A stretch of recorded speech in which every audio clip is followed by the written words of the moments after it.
Good evening, everyone. I call the February 10th, 2025 school board meeting to order. It is 6:02 p.m. We are in conference room C of the Fisher Administration Building at 12121 West North Avenue. Ms. Summers, please call the roll.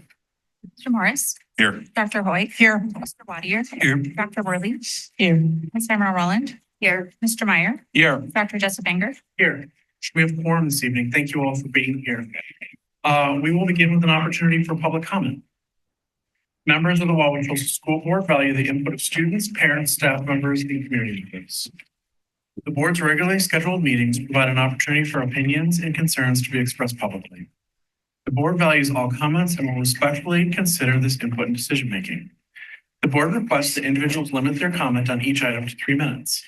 Following any comment, an individual board member may respond on the issue raised. However, it is not the intent of the public comment portion of the agenda for the board to enter into a debate with a member or members in the community. Because non-agenda items are not publicly posted in advance, no action will be taken on public comment regarding non-agenda items this evening. Is there any public comment in the room tonight? Seeing none, Jamie, is there any public comment online? There are no hands raised. We will then close public comment for the evening and move into our consent agenda. Are there any items in the consent agenda which board members would like to remove for separate discussion and action this evening? Seeing none, Mr. Morris. Leave the readers here. Yep. It is recommended that the school board approve the consent agenda, and I so move. You may have a second. Second. Thank you, Ms. Emerald. Any board discussion on the consent agenda this evening? There's always a thank you to those who kindly donate to the Wildwood School District. It's a very thoughtful gift on our consent agenda this evening. Ms. Summers, please call the roll. Morris. Yes. Dr. Hoyt. Yes. Mr. Wadier. Yes. Dr. Worley. Yes. Ms. Emerald Rowland. Yes. Mr. Meyer. Yes. Dr. Jessup Banger. Yes. And the consent agenda passes.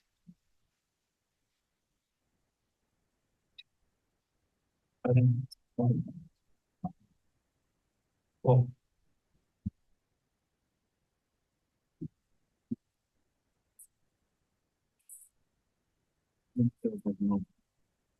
One item on the consent agenda this evening is a list of retirees from the Wildwood Coastal School District. This is one of those lists that is always both celebratory of folks who've given and had an incredible impact in our community and our children, and also sad, probably more so for us than them. They're moving on to do something, I hope, fun and celebratory in their next stage of life. But I want to read the names of the individuals who are retiring and thank them, and would invite my board colleagues if anyone has anyone that they'd like to comment on as well. But a big thank you to each of these individuals. The first is Jennifer Lee from McKinley, an art teacher. Elizabeth Moddett from McKinley, a JK teacher. Tamara Nelson from Lincoln, a grade 1 teacher. Sonia Phillips at Tosa East, a social worker. Elizabeth Schmid, Roosevelt, SK teacher. Susan Shorts, Longfellow, math teacher. And William Ulrich, Washington, a music teacher. Thank you all. We will have an outstanding celebration for them a little bit later this spring, but congratulations to each of them. Dr. Means, any? You're all fine educators, and I want to wish them congratulations. Can I offer my thank you and congratulations to Tammy Nelson? She taught both of my kids to read, especially thankful for my older child who had a little bit of difficulty in his early reading. And she was so patient and put together these like beautiful books that were so meaningful to help him be motivated to read. So we are forever grateful, Ms. Nelson. I suspect there are dozens of stories from parents all across Wauwatosa for each of these teachers. So if you're a parent watching now or you see this in minutes, please do reach out and thank each of these individuals for the impact that they've had on your children and so many others. We will move on.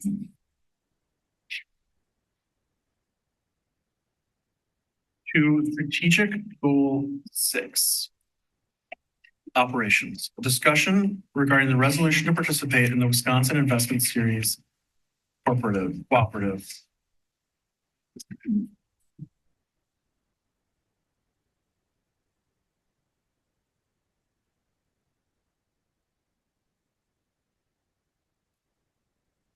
So this is a discussion about a resolution I'll be bringing forward for action at the second February board meeting. We anticipate having the board authorize the sale of the first portion of our bonds on or about March 18th. And with those bonds comes an obligation to spend them with certain timeframes and invest them in things that school districts can legally invest in. There are a lot of criteria around when dollars have to be spent relative to when you borrow. So one of the things that we're investigating is a third party. Typically, that would be someone like Baird or PMA to help us navigate both investing those funds and then spending them without hitting arbitrage laws and making all of our financial disclosures correctly. In order to open up the opportunity to use those third parties, one of the things I'm asking is that the board at the next meeting pass a resolution to join what's called WSC. So WSC is an investment series cooperative. It's used by municipalities and school districts across the state. We right now belong to something called Local Government Investment Pool. This is essentially a competitor to the Local Government Investment Pool. This doesn't require us to put any money into WSC. It simply allows us to put it there if there is a better rate of return at WSC than there is in the Local Government Investment Pool. So it gives us options as we move forward. Questions from the board on this side?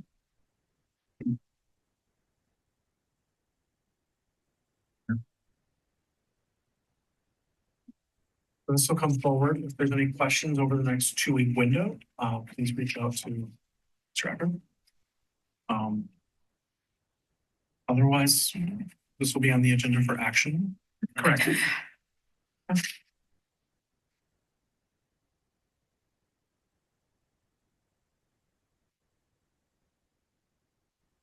The next item is discussion of proposed 25-26 budget initiatives. So this is my item as well.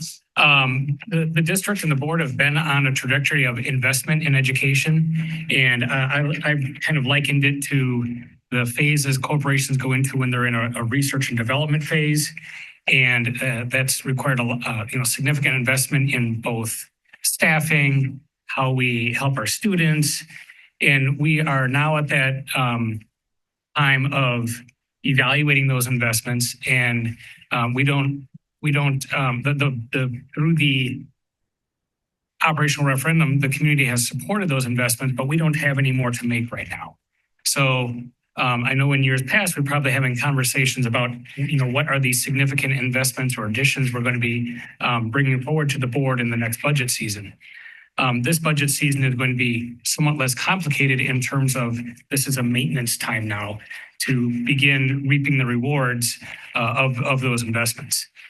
So kind of generally speaking, the areas that we'll be focusing our budget on, number one will be rebuilding the fund balance.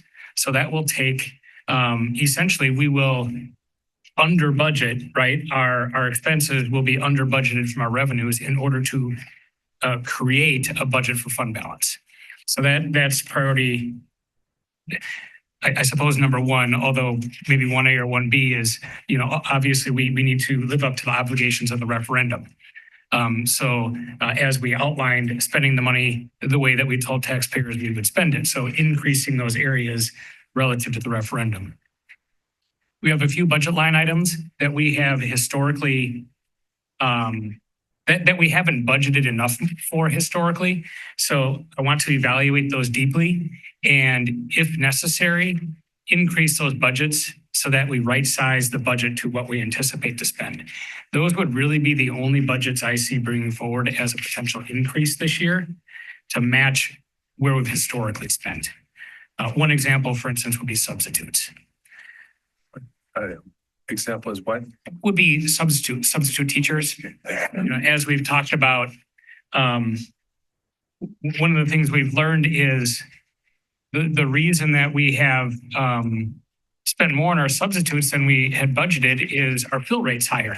So throughout COVID, we essentially couldn't fill the empty slots. So we kind of underspent there. We reduced the budget thinking we're not going to be able to fill the subs, and now we've been able to fill them. So we need to evaluate that and right size it.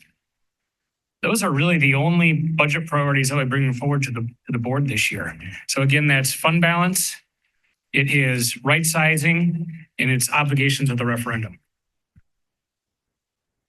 Mr. Chair, board members, just to emphasize what Mr. Ecker is sharing, you've made the investments. Now it's something that we have to do, and that something is to return on the investment you've made. And in some cases, we made that investment prior to the referendum passing, hence the use of fund balance. But that was done in the name of honoring the board's North Star. That was done in the name of executing the strategic plan. But what Mr. Ecker and I are presenting to you this evening is we're not asking for you to invest in more personnel. In fact, we're going to have to start making some decisions on what we can't continue to sustain. Because our priority is to rebuild the fund balance. Our priority is to follow through on things that we promised to the community. That is our senior exchange tax program, where we said that we would give seniors the opportunity to volunteer in our schools so then they can offset the increase in their taxes. We've said that we are going to engage in a community-wide process on identifying what the next steps should be with our secondary schools. And I think what we've learned over time is that you have to budget for those things. They're not free. And this process that we're going to go through for our secondary schools will include taking trips to exemplar facilities. So the committee can go and see what other facilities look like, either brand new facilities or retrofit facilities, kind of like what we've done with Lincoln, for example. There are examples of retrofit facilities across our state that we want to take our committee to, but that's going to cost money. And so this is the type of budgeting that we're doing now, where we're considering those things. We're not saying, well, let's do it and then pay for it later. The other thing is that we have to engage in a community survey again.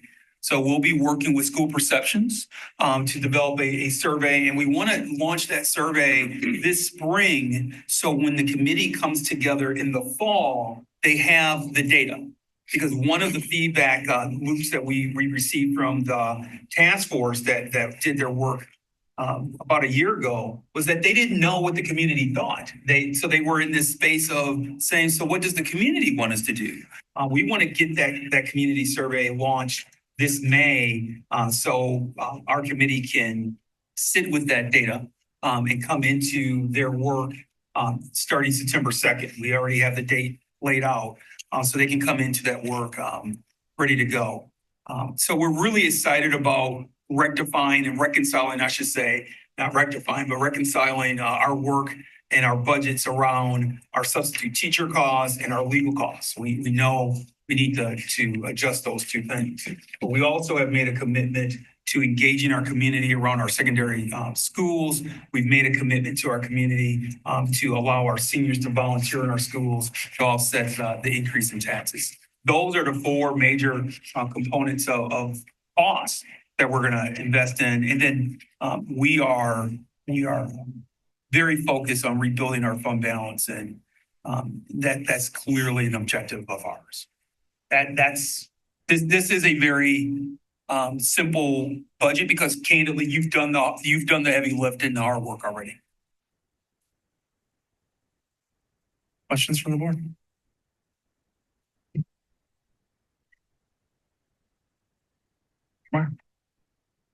Dr. Means, with respect to the budget priority with legal services,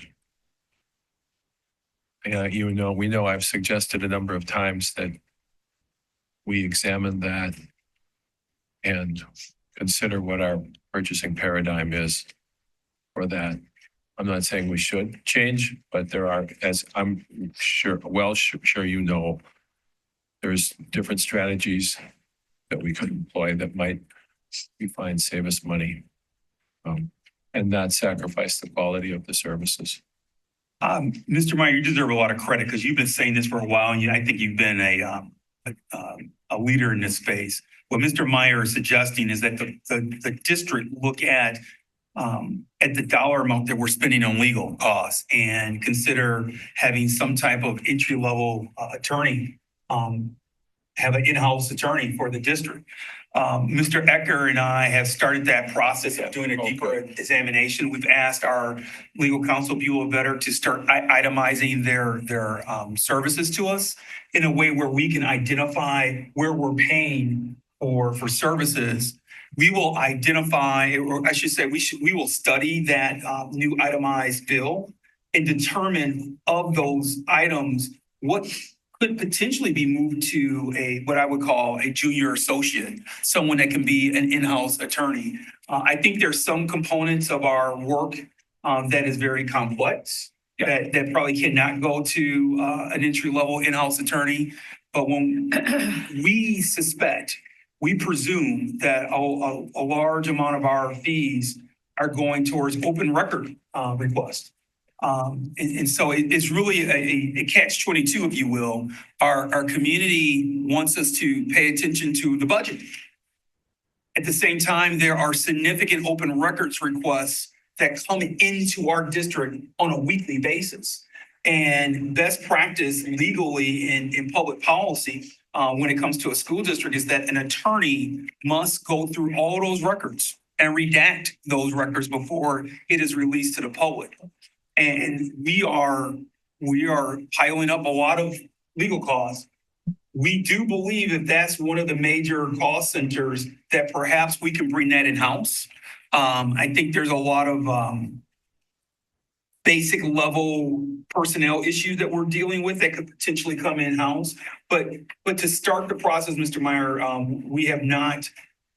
We're taking heed to your counsel. The first step in that process is for us to itemize the legal bills differently to get a sense of what we're paying for, and then we can make a determination on if we can bring in-house counsel or not. Or you may find you can negotiate a better hourly rate for those specific items. Yes. Yeah. Yes, that as well. Yes, that is also an option. Thank you. Thank you.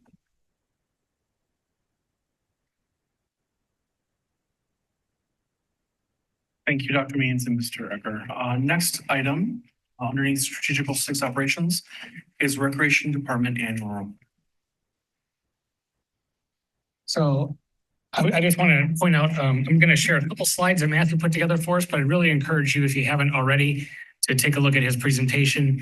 We also added I think it's about a 58 or 59-second intro that Matthew put together for you too. But just to highlight for the board right now and the community that might be watching, there's a couple slides that really stood out to me, really just regarding participation in our recreation program. And this is the first one.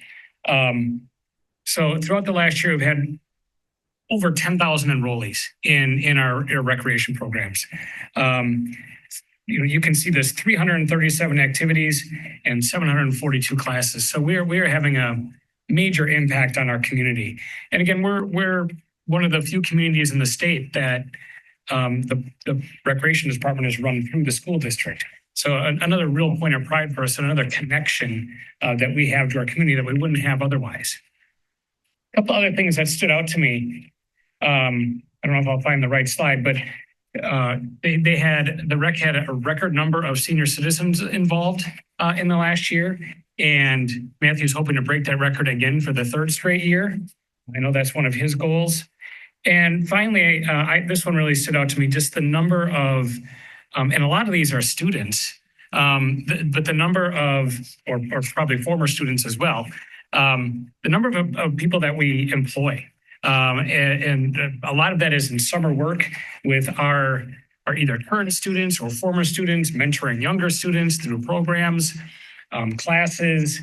And just another, I think, real big point of pride. We have several members of our full-time rec department that grew up going to, participating in recreation activities, then becoming counselors or part-time workers and now work there full-time.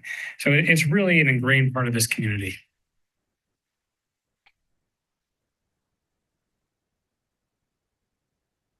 Our rec department, if I may, our rec department is in good hands with Matthew Vanderkamp. If you haven't had a chance to meet him, he does great work. He means every word in terms of his goal to try to best his production with our seniors. I think there's a very good programming arm that we have with our seniors. And Scott's absolutely correct. I'm really proud of the fact that our rec department, for many of our teenagers in the community, tends to be their first job. And I think that is just, was it your first job? There you go, right? And so that is something that we're very proud of. This community, I'll throw out a name of history and lore, but we shouldn't forget people. Rick Beatty was Mr. Meyer will remember that name. Rick Beatty is our former rec department director and was a state leader with the rec department. And I think a lot of, if you talk to Matthew, he will say that a lot of the work that Mr. Beatty put in place decades ago still remains the same. I think if there's any opportunity for growth and bandwidth, it's probably our pursuit of being more entrepreneurial in our efforts, but that takes more personnel and that takes more people. And we want to make sure that we are monitoring how we use our Fund 80 as much as we can. But I think there's always the challenge of trying to find new programming and growing programming so we can increase our revenue. But that's difficult. I think we are in a season of sustaining something that is very special with our rec department. Really. So while all of my kids have now outgrown summer adventure camp, I want to ask if we've been able to expand the capacity at all again, because it is well-known lore among parents that they put a calendar invite on their calendar and make sure that they are signed in and ready to go and tested everything. And some of them close within about 1 minute, 30 seconds, something like that. So anywhere we can, I know it's a great program. I know it takes a lot of capacity to run it, but it seems like something that anytime we can figure out how to expand it, it's probably going to fill. We'll definitely take that back to Matthew. I think we're always, that is a constant request of our families, and trying to expand it is something that we want to do. I'll jump in, Dr. Means, and ask. I appreciate everything here, and I think our rec department's doing a really good job. It looks like the focus is growing with the seniors as well. Not that I'm discounting the seniors, because I know we want to have more stickiness with all of our community there. But do we have a strategic or a long-term plan for the rec department to pursue and think about that growth? Because I think about all those families, including mine and most of my neighbors. We don't even try. To Dr. Worley, we don't even put the calendar invite on there because it's not an option. And so I know there's a large contingency of our community on, regardless of what side of town you live on, that participate and send their kids for the summer programs or even rec programs outside of the community. I think it's worth at least trying to look at a way, maybe not now, but in the future, as we think about the growth of the rec department, and even, I would say, put feet to the fire with what other partnerships can we have in there? Is it something we partner with the city further? Something we partner with the senior commission further? Something we partner with other partners to expand for everybody? So it's not, we're trying to grow for the seniors at this point, but sacrificing those that are in our system that the school board should be looking at first. I think that's fair. I think what I'm thinking of as you're talking is actually Matthew's got his hand up too. He's watching. We're in the season right now of our updating our strategic plan, and maybe that's a spot that hasn't had as much light shown on it, and it naturally would be a good time to incorporate what do we want out of the rec department as part of the strategic plan. I saw Matthew's hand was up, so I don't know how to let him in, but seems appropriate. Maybe Jamie I've just promoted into panelist, so he'll be in a second.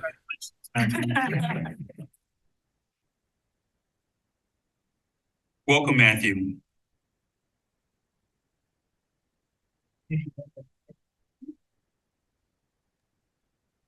Now he's in.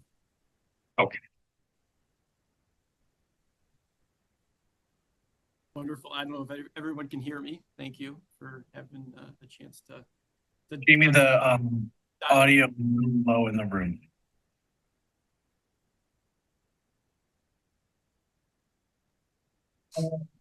Matt, you may want to just speak up a little.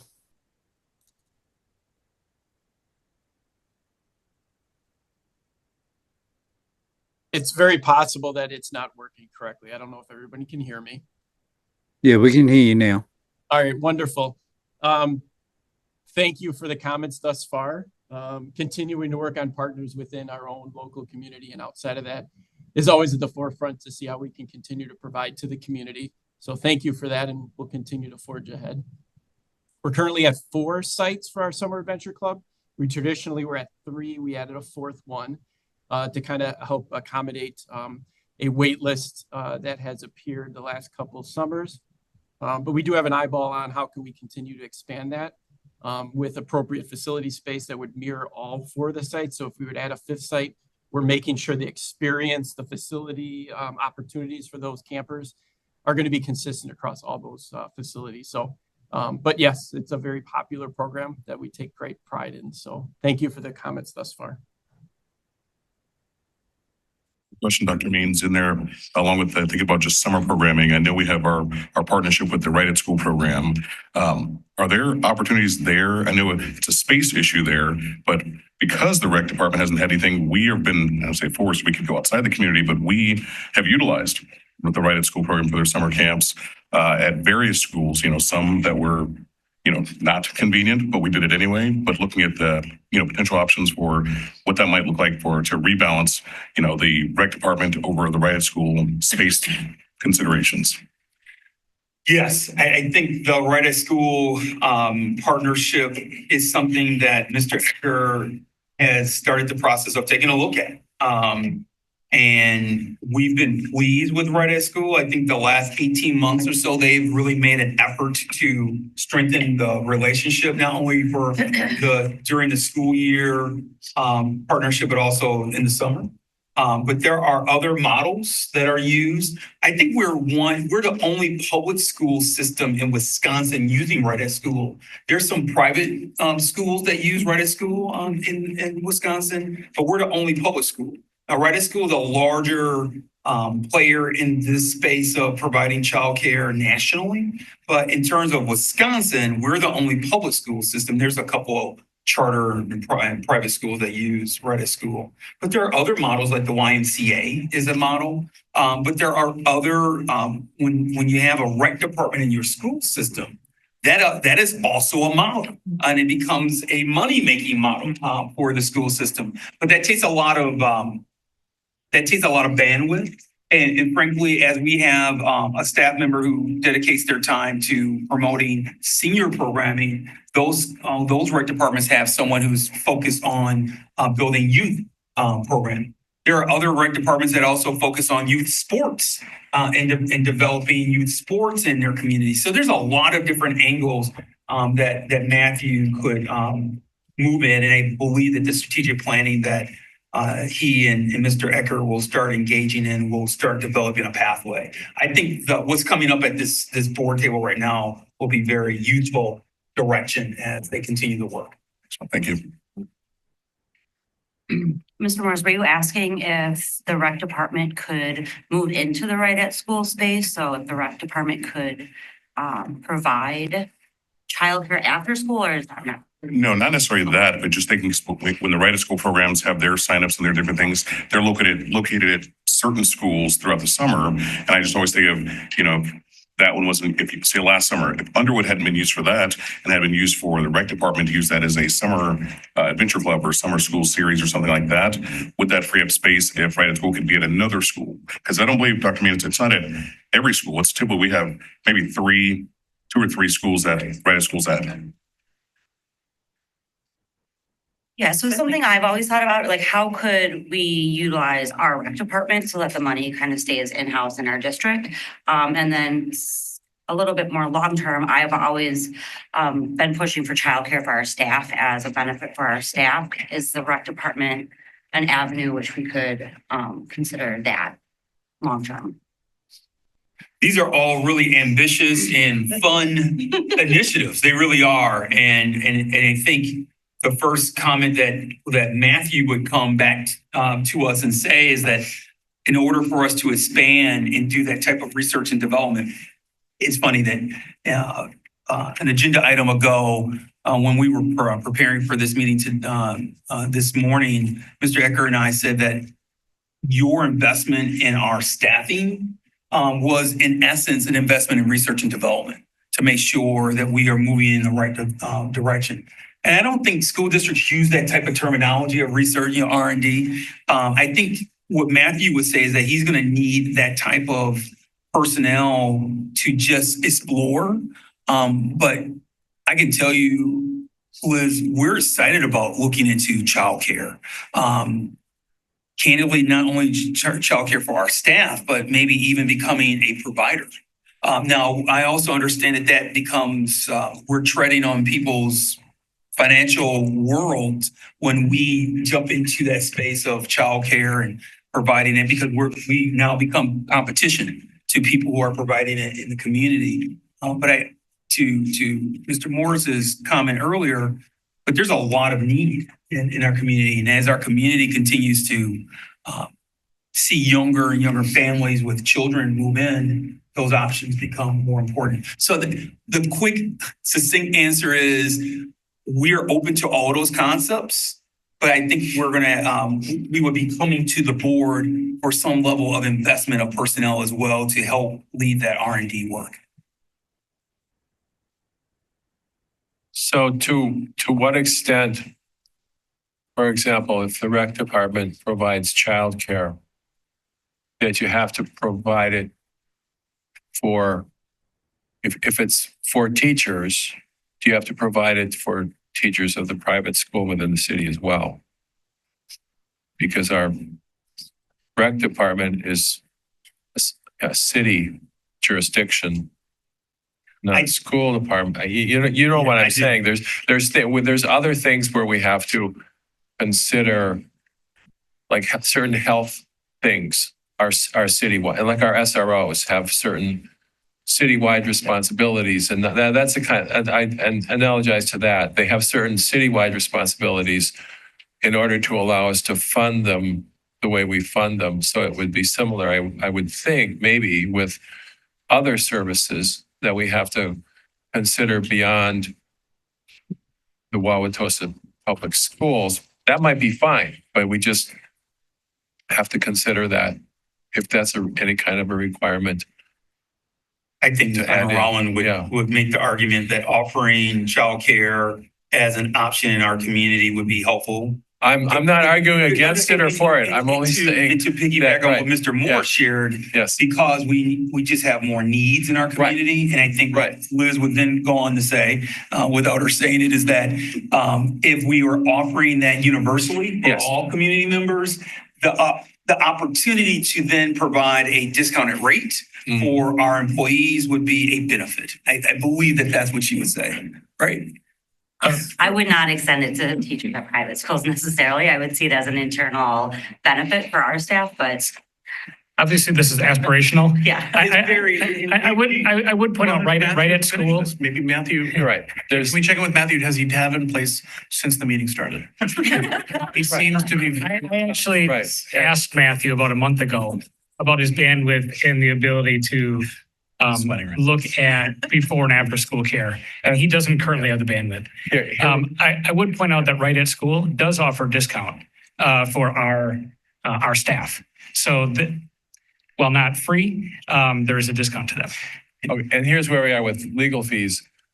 I'm not promoting one thing or the other thing. I'm only saying there could be legal requirements because of how the taxation works with the rec department, where we are required to do certain things or not do certain things. And I don't know what those are. I'm only saying that would be something to understand as we move forward with a design. Could we put that in the survey? A question? I think the survey Dr. Means was talking about before is really focused on secondary ed. I had a similar question about a community-wide survey. The nature of TOSA is really changing right now. And there's this growing number of young adults that I'm also intrigued of like what their needs are. And they're a tough group to find. I know they're in the village between 8 o'clock and 11 on Friday and Saturday nights. But there's a whole kind of subset of things where they haven't engaged with the school district yet, maybe as parents. That I think it would be interesting. All of this would take more bandwidth, but I think there's things to be curious about that.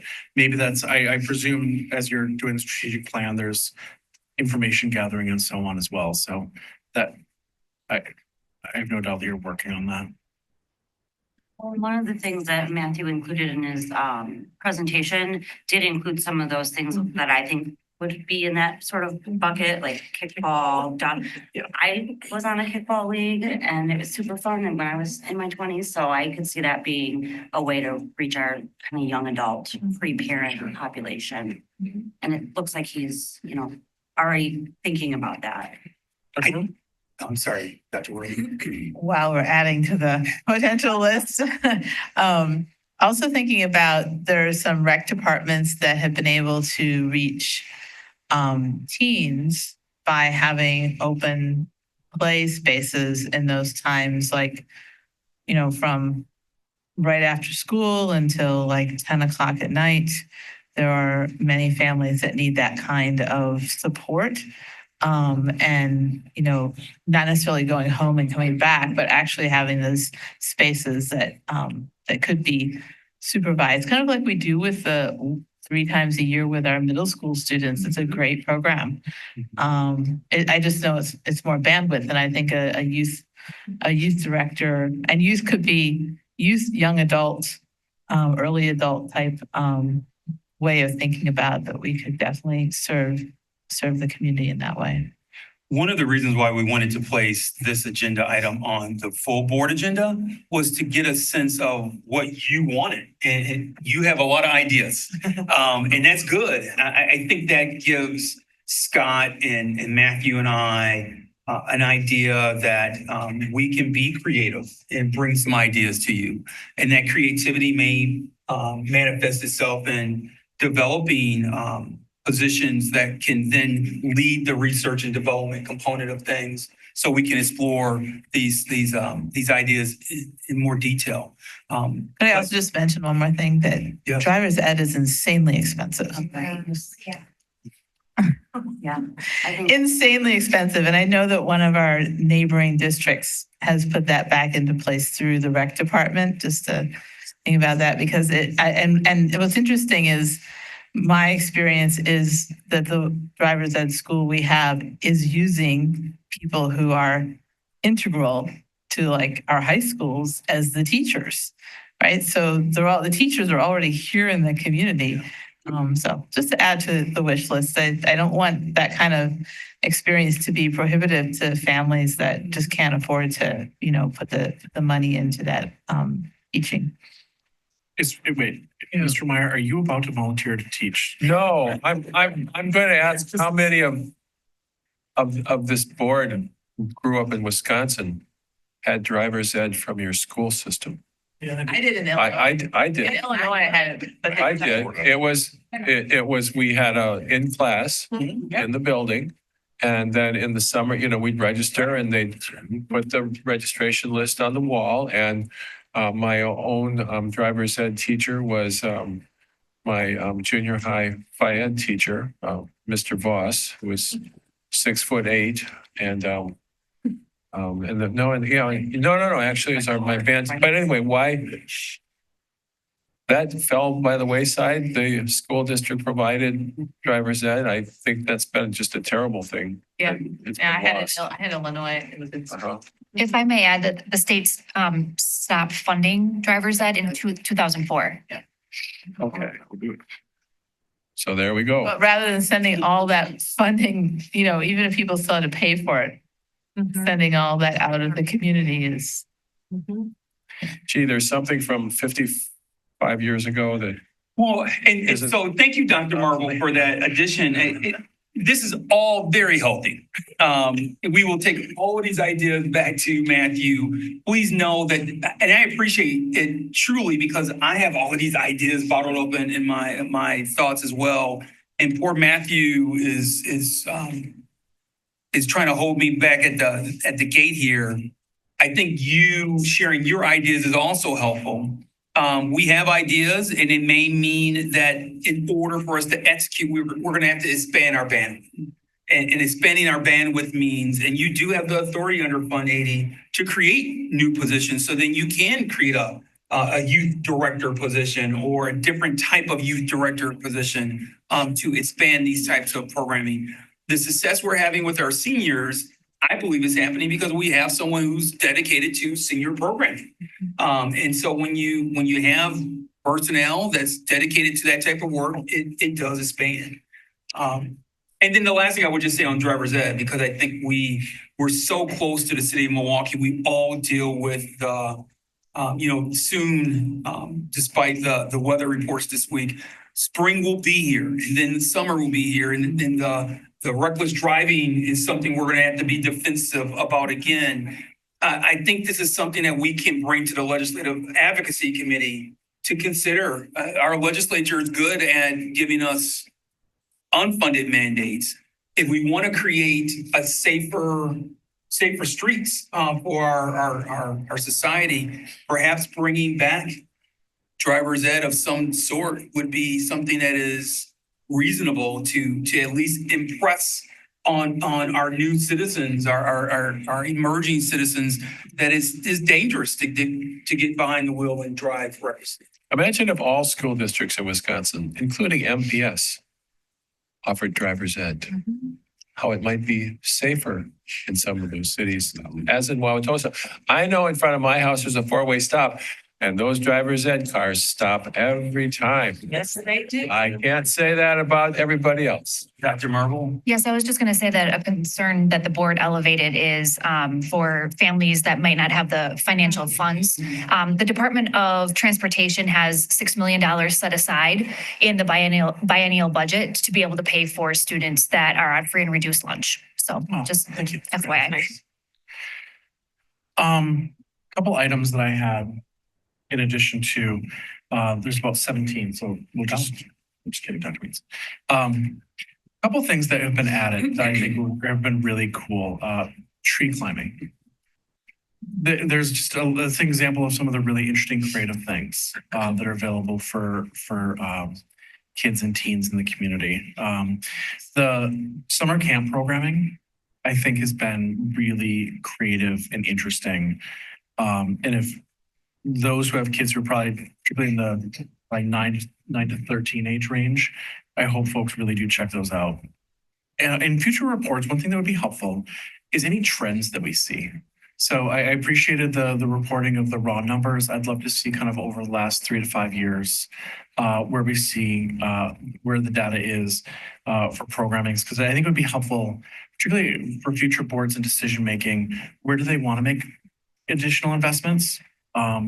And if we've got data that says this is what the community would like to see, here's what the data is telling us of where people are having, and any programs that are, so Summer Adventure Club was raised up as one, but are there things that if we had a few $1,000s extra, if there's real community need already, because we know that there's signups that folks can't do. I would love that community feedback of what things, where we are most certainly doing well, but what are the areas where we have growth, and so on.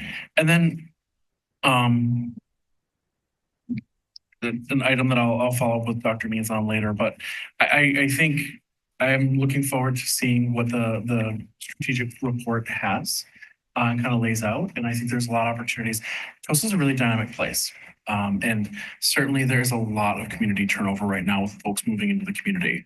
So I think whatever we can do and think about in advertising and getting this information out through various avenues, social media. Our social media has been fantastic the last several months. So this might be a neat place to continue to bolster some community engagement as well. But great job to the team. The number of times that I've met with and spent time with parents in various locations and basements of elementary schools, and there's some really neat stuff happening. Any other final questions? The only thing that I would add is I know, I didn't see it in the report, but Matthew's done a really great job at increasing opportunities for our students and community members with special needs. So I think that's a highlight that was missed and something we should be proud of. We will move into strategic goal 1, academic performance, school growth plan process presentation. Board members, as our team makes their way to the microphone on February 18th and also on March 18th, the board will receive updates from our school principals on progress made on their school growth plans. And that's a very important process that we're very pleased that we can bring to you. We're excited about the process. We want to use this time this evening to give you some insight on what that will look like and also ensure that you're prepared for those 2 dates. This work is in alignment and in accordance with policy 2605. 2605. The title of that policy is Academic Program Accountability and Evaluation. It states specifically, the district will develop and implement a systematic plan for continuous evaluation of the educational program, aligned with the district mission, vision, core values, strategic plan, the milestones within that strategic plan, and school growth plans. So your monitoring and oversight of the school growth plans are really important. We've used and talked about the fact that often there are concerns from families and community members who will say, what's happening at my school? What should happen? And we have concerns about my school. And often those concerns are leapfrogged and brought directly to this boardroom. That's not how we function as a school system. It should start with, in accordance with 9130 as a policy. You go to the place where you're having the issues first and foremost. And if you're not getting resolution, then eventually you come to the superintendent of the board, but you don't start there. And we believe that if our families had a better understanding of what each school is trying to accomplish with their school growth plan, that there will be clarity around what we want in our learning environments. We will make sure that there's greater access for all students. We'll make sure that there's true rigor occurring within our schools. And so with that in mind, I'll turn it over to Dr. Marble and Ms. Foch. Good evening. Nicole Marble, Chief Academic Officer, joined by Ms. Jennifer Foch, our Director of Continuous Improvement. I'm going to turn it over to Ms. Foch here, as she is the individual who really shepherds us through the school growth plan process. So, Ms. Foch. Good evening, everybody. Thanks for setting aside the time this evening to discuss the school growth plan process. That process is a vehicle for continuous improvement, which is reflected in one of our core values as an organization. The crux of any of our plans is the theory of action that if adults improve their practices, then we will see improved outcomes for our students. The district leadership have set the conditions and provided resources for all of our schools to develop and implement a 2-year school growth plan.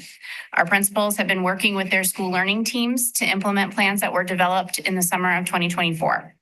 Common to all the plans is a commitment to improving academic achievement, eliminating disproportionality, and improving culture and climate. How each school approaches that work may be different, and it's going to be tied to different needs in each building.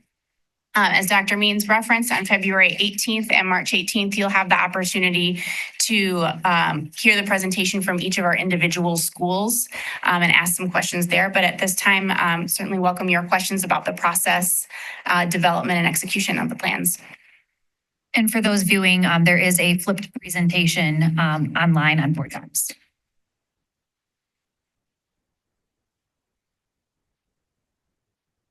Questions from the board?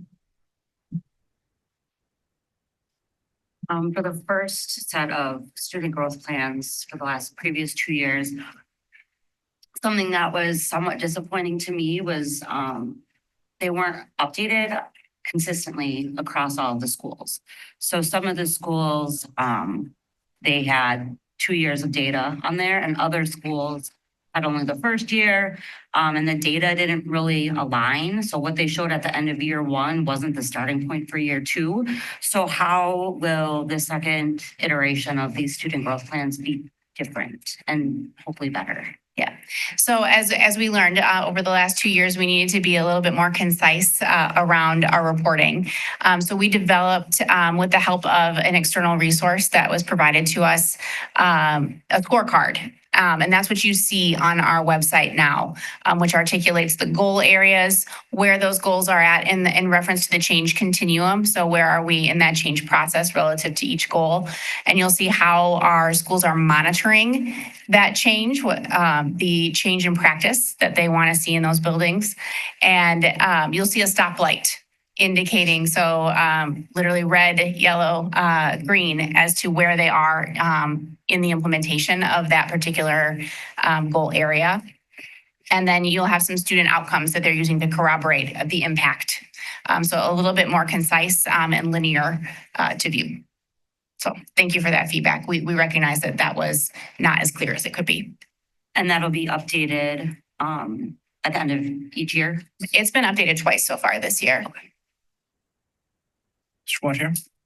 Just to kind of go with that, so as far as all of these dashboards that are on the website, like they are starting to come into alignment with each other, but I still see just a lot of visual differences between them. Are we going to be able to kind of more like standardize like even further?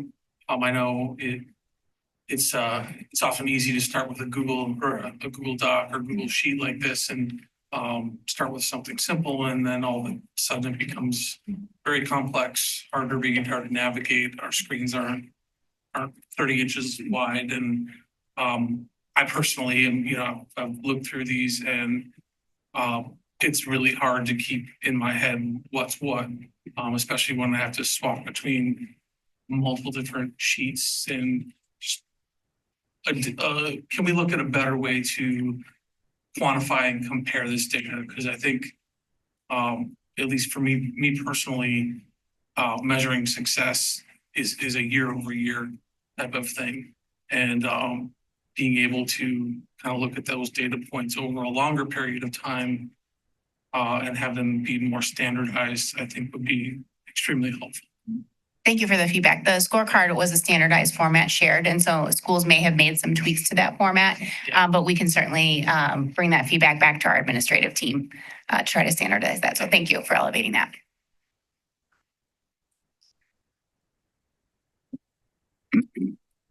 The presentations, will they be in this space, or will we be in the schools doing those? You'll be here in the boardroom. Other questions? Are they going to put together presentations to give to us, or are we doing those in advance and then we're just asking questions during the meeting? So they have a presentation to give you, and they've been limited to 10 minutes to address 5 aspects that was outlined in the presentation. And then you have 10 minutes to ask them questions. So we've set out a schedule that's pretty tight for those 2 evenings because we have 17 growth plans to share with you. Will the board receive the presentations ahead of time so we can review before the night of the meeting? We had not necessarily prepped our principals for that. So some may be working on them in real time. Maybe in the future, that's something that plan ahead. Absolutely. Thank you. Maybe the March presenters can get them to us in advance. Potentially. You do have though access to their actual plans. That's all on the district website too. So they're going to be highlighting those plans, but they're not going to be presenting necessarily anything that's counter to what's already out there. Thank you for that suggestion. I think appreciate March it, yeah. 18th Maybe Maybe. is something that is achievable.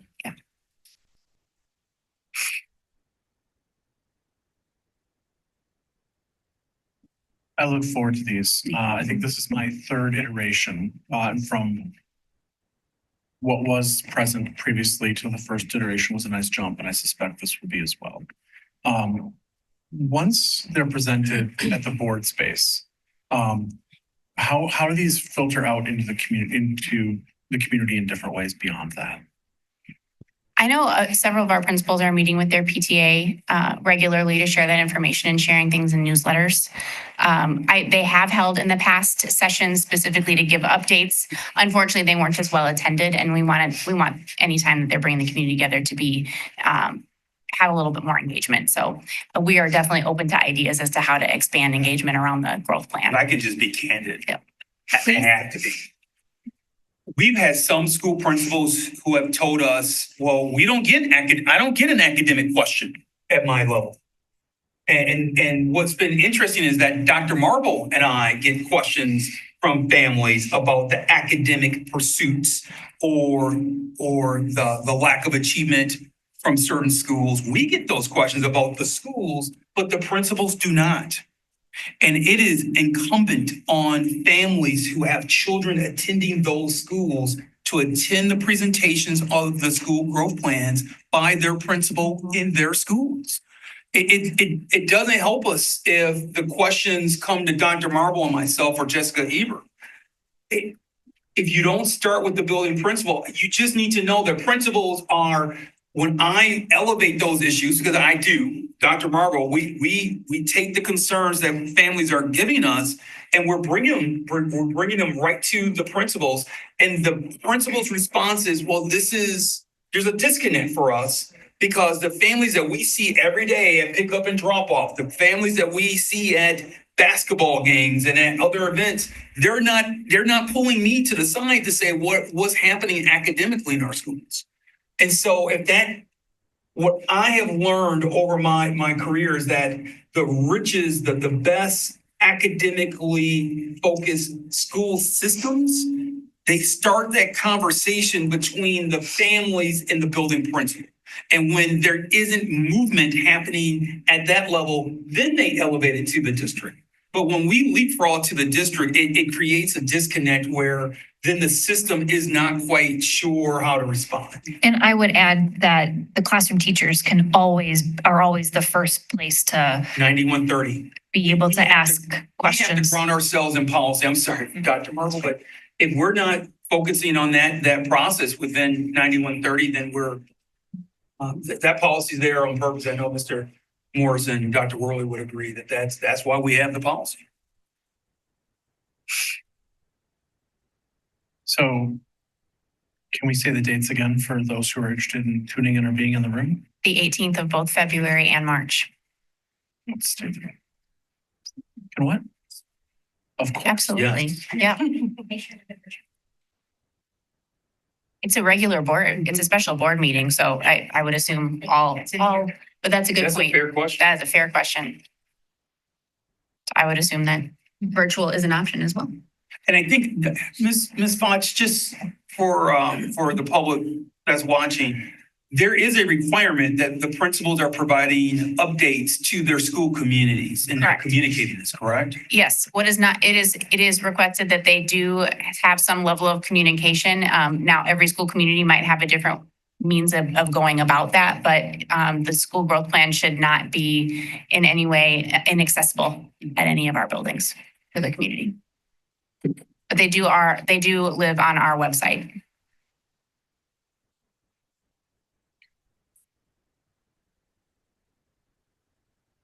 Thank you both very much. I'm really looking forward to the presentations. Thank you. As they're transitioning, I think the feedback that you've provided in terms of how we can improve the process is helpful. often in school systems, the development of these plans in some cases are a paper chase, and they're just, you're putting things on paper because the superintendent requested it. We want these documents to be living documents. And so as we continue to refine this, again, I want to ground it in the work of Board Policy 2605. That's why we're doing this.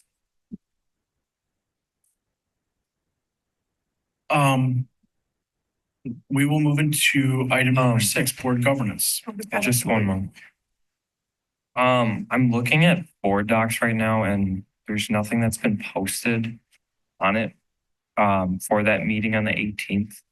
So if that could, I would imagine it's also at the same time as these meetings. That's correct? Yeah. So if that could be updated too. 5 to 8, each of those 2 dates. So the February 18th, 5 to 8 in this room, on February 20th, February 18th, and then March 18th, 5 to 8. So just again, that would be helpful if it was on board docs. Thank you. Will that go out pretty widely in terms of communication to the community? Is that something we put out on social media and in the, I don't know if we've got a monthly newsletter going out between now and the 18th. We do. We'll make sure that it's part of the newsletter.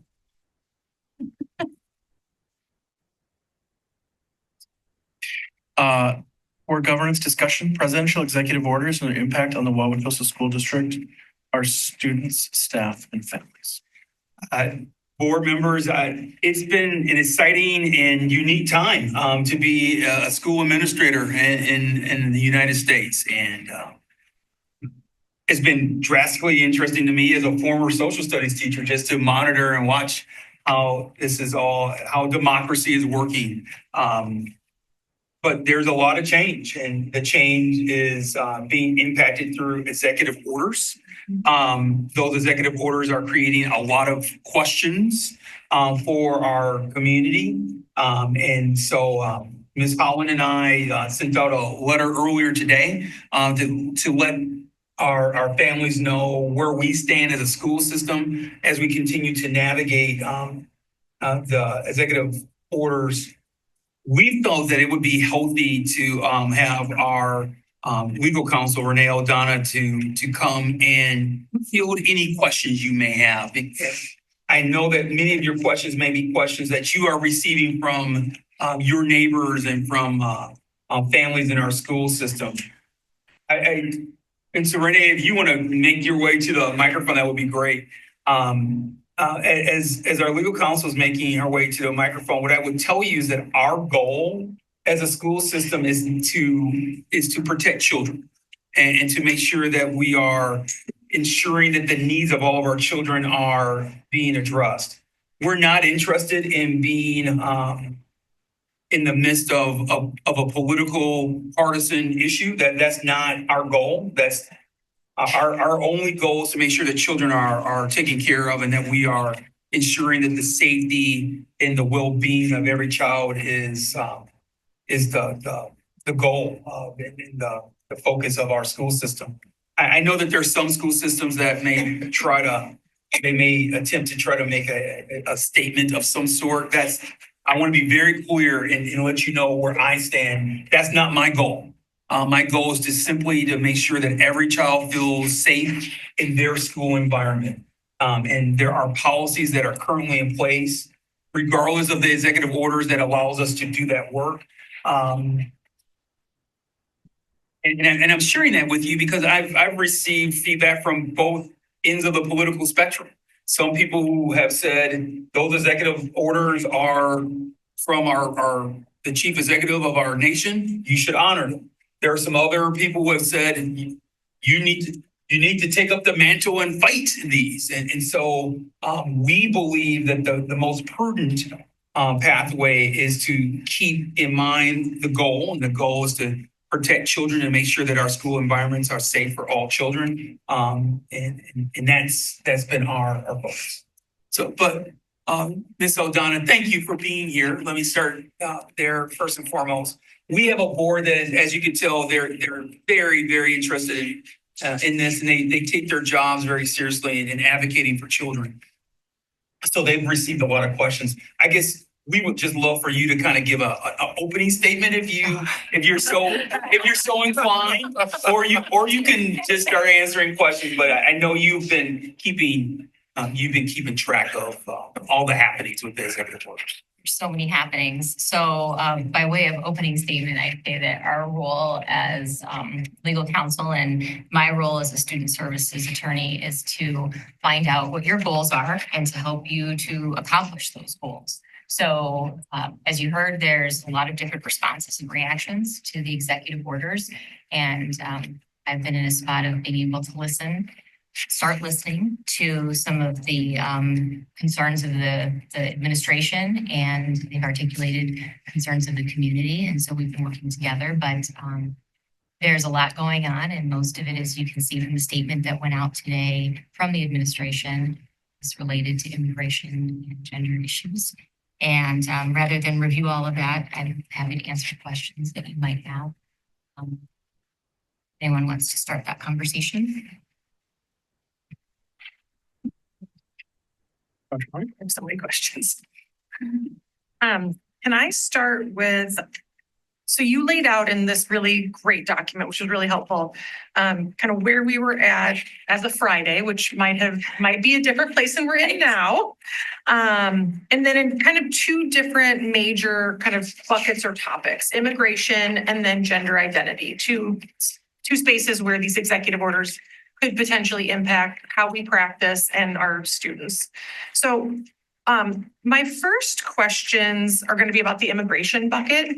And then maybe I'll stop there. That way, in case if we want to kind of keep it topic, I don't know. Otherwise, I'll just jump back in and keep asking more questions.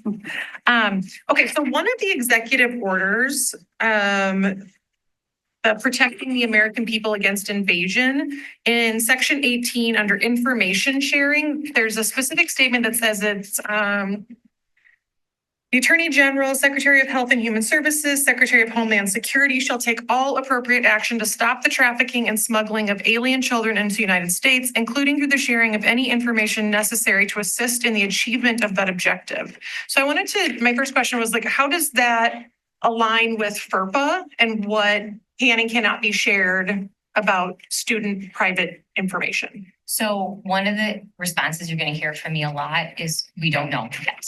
And we can talk a little bit about what FERPA says and what FERPA doesn't say, and the fact that FERPA protects confidentiality of student information, but that there's also exceptions to that. Directory data is an exception. Health and safety emergencies are exceptions.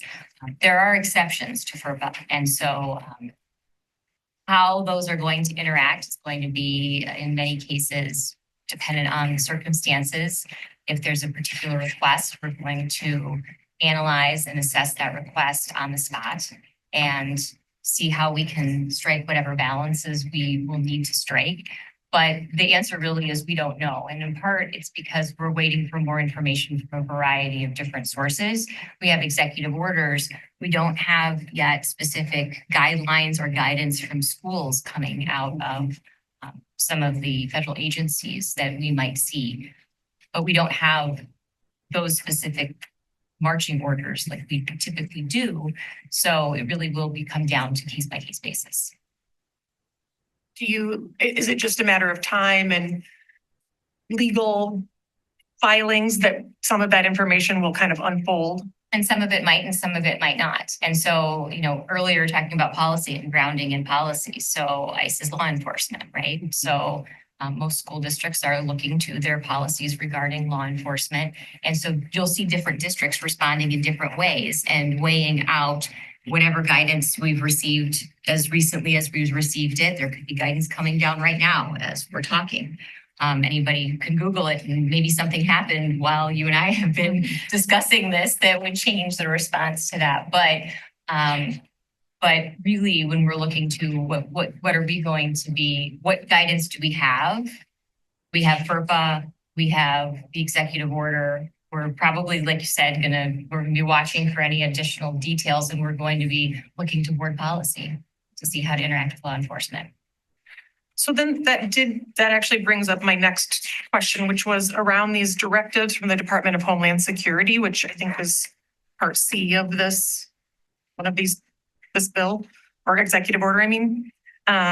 Where specifically it's called out criminals will no longer be able to hide in America's schools and churches to avoid arrest. So I was looking at what I thought were relevant policies and then contracts or agreements that we're in that might be affected by this. So one of them is our SRO MOU.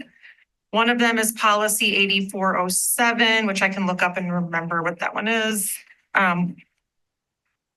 One of them is around like law enforcement that comes in that's not our SROs. And then we have a policy, I believe, that also just lays out like essentially what our MOU says, which is in, one of them is 5540, one is 8407. I don't remember which one, but happy to look them up. But when I was looking through, I was trying to look at it through the lens of the policy that we have and how somebody might read that if like some law enforcement just showed up at our door. So, and I guess maybe, I don't know if this is a legal question or this is more of a school question, but we have kind of called out that real and immediate threats to students, teachers, and public safety are sort of emergencies. You don't have to follow those same policies. So does a child's documentation status present a threat, like an immediate threat? It's a combination of both, right? It's administration's decision as to what the process will be for handling requests. And then I can weigh in on different ways to handle requests. But Dr. Means, do you want to start out with what the district has decided in terms of the preliminary action items when and if a building is approached? We would utilize 5540, which is how governmental agency, I think that's what you're referencing in terms of policy. It's, let me give you the proper title. It is 5540, the title is the schools and governmental agencies. And it goes through a process in which if a outside governmental agency wants to have access to our students, they have to go through our school resource officer. But I'll call your attention to that specific policy. So under B1, so it says this procedure will not apply to circumstances where a serious crime may be involved, or where imminent threats to persons or property may be involved, or where law enforcement states that it's not feasible to interview a student outside of the school due to the nature of the allegation or nature of the investigation. So I feel like there's wiggle room in here. And this is where maybe either we need to tighten up the policy if we don't feel like the policy covers what we intend it to cover. I think interpretation is the key. And so deciding if Homeland Security or ICE if that's a imminent threat, right? That's all up for interpretation, for sure. I would just draw your attention to the fact that when we tried to have this conversation around policy 5540, there was some concern from our law enforcement in regards to not wanting it to become too tight. And that was prior to the executive order. So I would just caution us to not bring back an issue that may then, we just had the SRO MOU signed, and I think it was because of landing in a place where this policy, specifically B1, is something that we can navigate and try to talk and reasonably work with law enforcement, local law enforcement. Mr. Pinion?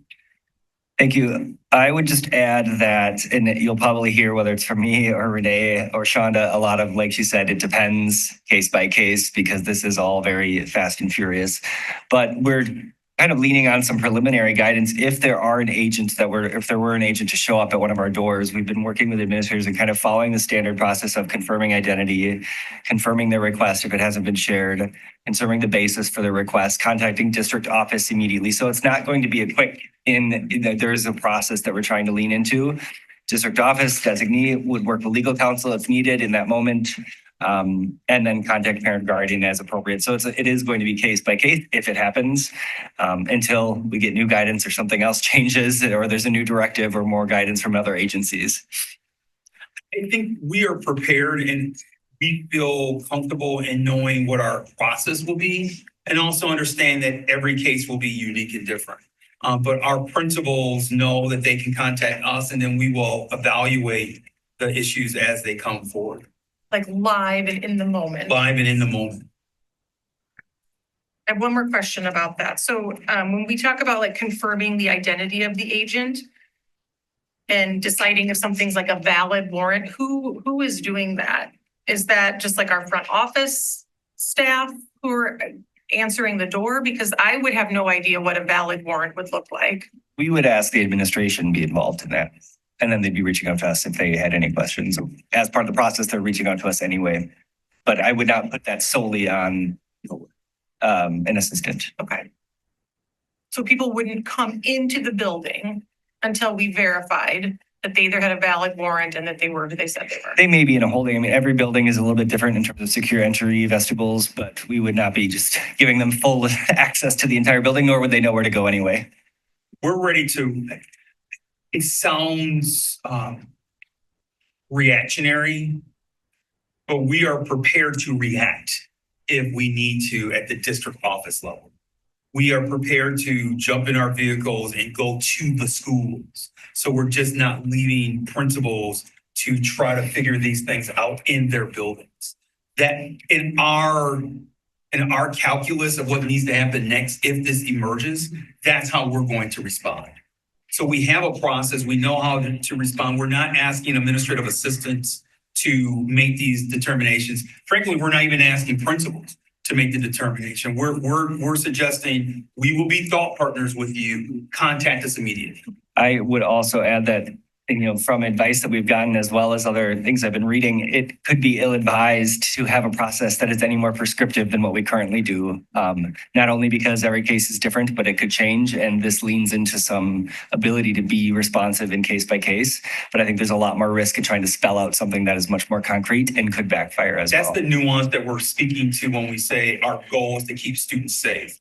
If we become so binary and say, here's our process, it may flag our district as being a district that the federal agents are going to test. That's not our goal. We understand that we need to take each of these by a case situation. We also understand that there will be some in our community who will be frustrated with that answer. But we believe that this middle of the road approach is the right way to protect our students. And just, I'm sorry, can I just? This last one. Yeah, that's just last. And have those conversations happened with our SROs to make sure that they're on the same, their interpretation of our policy and practice is what you're describing? Very preliminary ones, but yes. And this will be ongoing as well as we partner and as Mrs. Geisler meets regularly with the supervisor of the SROs. I would just give you an update that our CISA 1, as you know, CISA stands for Cooperative Educational Service Agency. They bring together all the administrators who work with SROs and SROs together on a quarterly basis. And I think that meeting's happening this week. It's on Wednesday, correct?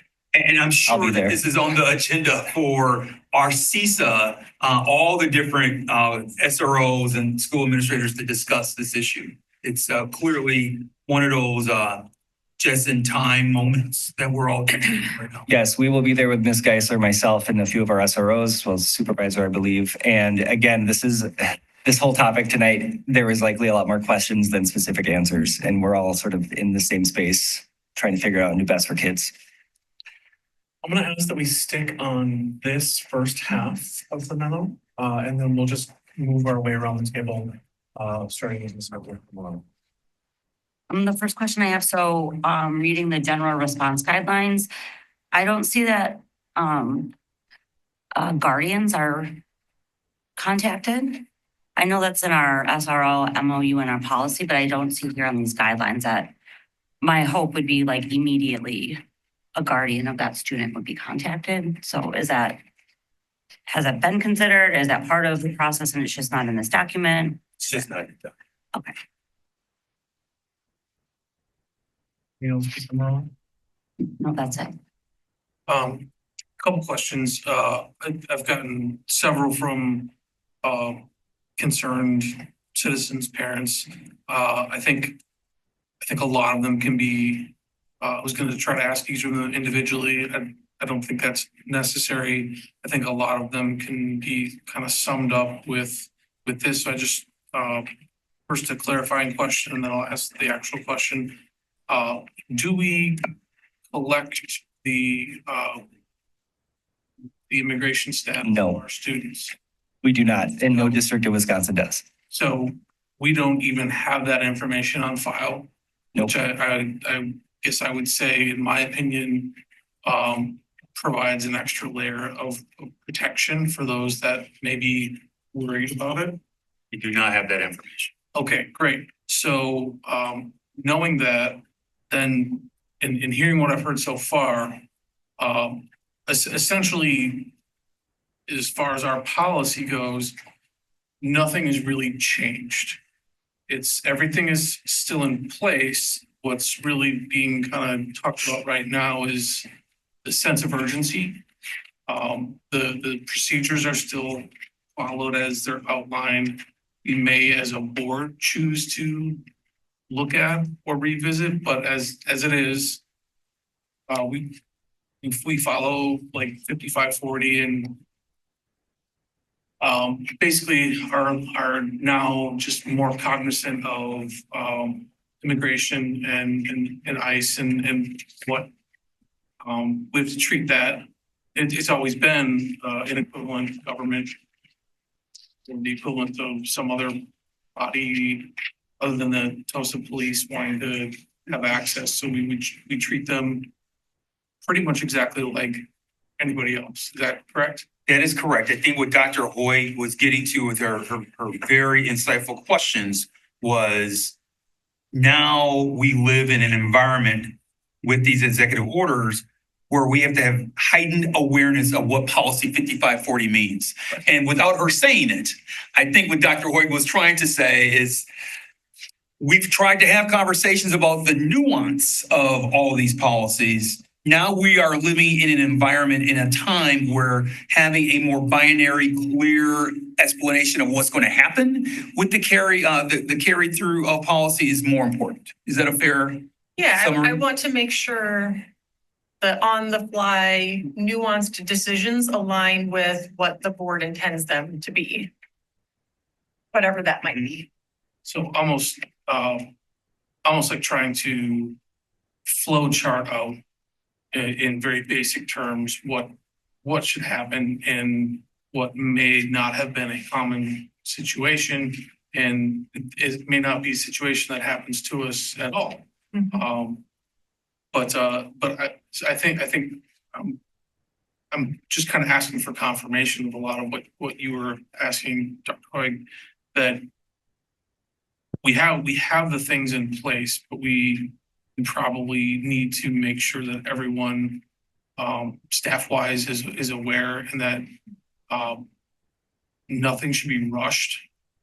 Every step in the procedure and policy needs to be followed, and if anyone has questions, not to let anybody steamroll and just step back and ask administration, what do I do here? Would that be a fair assessment of it? That is a very fair assessment. Can I use an example? Yeah.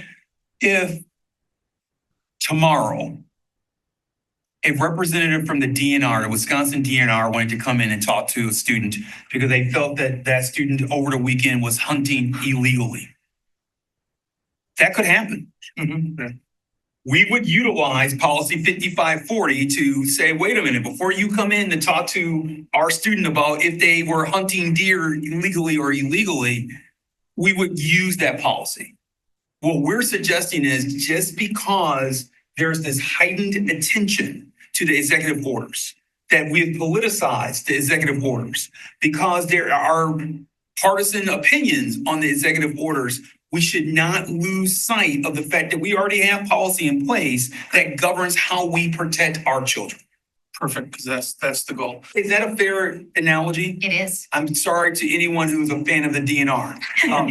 But I wanted to, that's what we mean. That's the nuance of what we're saying. Let's not get into the political fray. Our job as educators is to make sure that students are safe. And so it doesn't matter if we're talking about ICE or the Wisconsin DNR. We have a policy in place that governs how people have access to our students. Right, so my intent there was to really kind of reiterate that while there's urgency, we have a plan, and it's the same as what we've had. And it's just really, I think we need to treat it like we would for anything else. And I think that's great that we've got that framework to build off of. I do have one other question that I would like to read directly, because it's kind of tangential to it. So if, for instance, something like this happened, and whether it would be, I guess, let's say ICE or the DNR or any type of thing, and I'll just read the question verbatim so I don't get it wrong. What support services such as counseling or legal resources are available or would be available or are not, or are they not available to students and families affected by immigration enforcement actions, or I guess we'll also say the DNR? And how does the district connect families with local community organizations that provide immigration related support? That's a really long question, I'm sorry, but I can try to provide a concise answer. And our Director of Diversity and Inclusion, Shonda Holland, is here as well. She supervises our English for multi-language learners department. And this has been a lot of content that's been centered with our ML teachers naturally.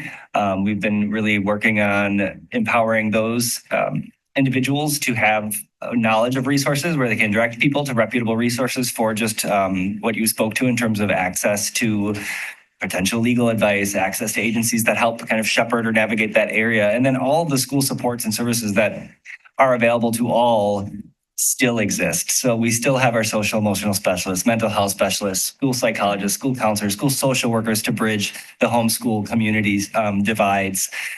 Those are all still readily available. And our ML teachers just happen to be in a position, at least for some of our migrant families, to be well connected and to be another bridge for families to access said resources. So there's plenty that exist. There's a lot that's out there, and plenty of individuals to help center families and provide access. great, thank you. And just so everyone's, so I know and everyone else knows, what is the most direct way for someone to, or who should someone contact, or if they have need of this or have need to talk to?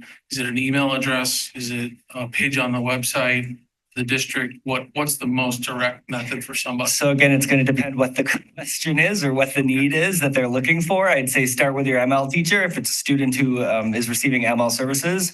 And just like any issue, when they're looking for something, kind of work that way up. So if you've started with that teacher who may have access and knowledge and expertise, then I'd go to your leadership at the school. Then certainly you can reach out to our Director of Diversity and Inclusion as well. But we kind of walk and work through that same path as you would for any need, starting with the individual closest to it. Thank you. That covers mine. I have two questions, but both of them pertain to the Department of Education and not Immigration and Customs Enforcement. So Hold them. okay. The board asks questions. Yeah, we're just going all the way around. Okay. Because there were so many, I think, already know for sure. Dr. Worley? I'm curious if our in-school advocates have been trained. With The DEI advocates, not yet. This has all been quite fresh. Is that in the plan? I would defer to Ms. Holland. It is in the plan to have a conversation with them, but I would still like for them to defer like serious situations to us. Okay. I'm also gonna say I actually voted against the SRO MOU for this really pretty much for this reason that I felt like we didn't have enough protections and parental involvement. But this is increasingly or more so challenging because it's not unusual for the parents to actually be the target as part of this too. And I know the parents are outside of the school, but I'm more thinking about what can we do within the guidelines we have so far in terms of making sure that the students and families are still getting and leveraging public education while perhaps maybe being fearful of coming to school at all. And I will share that I know of a situation in another city out in Wisconsin where a high schooler was picked up on the way home from school in order to be asked to show proof. This was not a immigrant at all. This was somebody who was looked at and assumed to be an immigrant. And I just think about the challenges that our families are facing in terms of, once the student leaves the school building. I don't know how far out we can go in terms of school property, but then it is actually that time traveling to and from school that has a fair amount of risk. So yes, to everything that you said, Dr. Worley, I would also just bring your attention to, and it may be employees. We may have employees who are also under, who are feeling that they're under watch and how that's impacting them. What I would say, bringing it back to 5540, you are always, the work of the board is grounded in policy. And so if the board feels a need over the next few weeks and months ahead to reexamine 5540, that is within your purview to do so. Just keep in mind what the potential reaction will be. But hey, social studies teacher in me again, that may be healthy for the community to watch the entire conversation. And to see where the community wants the governing board of their school district to land on that topic. I don't want to give you the impression that we're unwilling to have those conversations if the board elevates 5540 to look at B1. But just keep in mind, we're just sharing with you the potential reaction from our local law enforcement. So just to follow up on that, if we did look at 5540 and we did add some pieces to it, what happens in terms of the MOU if 5540 goes a somewhat different direction? The local law enforcement may say they don't want to, they may not want to be part of the MOU, that we're infringing on their rights that they are. You heard it in the room that policy would then be infringing on the rights that they believe they already have as the legal representation of the local community. It would bring the very stimulating and fiery conversation we had about a year ago would be re-elevated again. Well, and just to add that our law enforcement agencies across the state are actually, some of them having some pressure being put on them to actually align with For sure, yes. with the federal agents. And, I think it's absolutely important that we as board members be made aware if there starts to be a shift in the alignment of local law enforcement agencies, that we need to know that. That's really important. Dr. Worley, so the uniqueness of my career path is that I've served as a superintendent in a district that had a high Latino population during the 47th president's term as the 45th president. And so I've seen, I've literally seen ICE raids. I've seen it, and I've seen the conversation in a local community of asking their law enforcement, so what's your stance? What are you going to do if you're asked to go into the schools? Because I think the community understood this now is not a school issue. It's really more of a law enforcement and how they're going to enforce what's being requested of them. So again, your role in this community conversation may be, if it is the will of this governing board, to talk about 5540 again. So it's a real interesting path. Thank you. I'm gonna go to Mr. Morris, then I'll go to Mr. Myers. I'll defer to Mr. Myers. So with respect to our memorandum of understanding, that was a voluntary agreement that the police department entered into. And they were delicate, but they were clear that they were not going to cede their police authority, their police powers to us. And so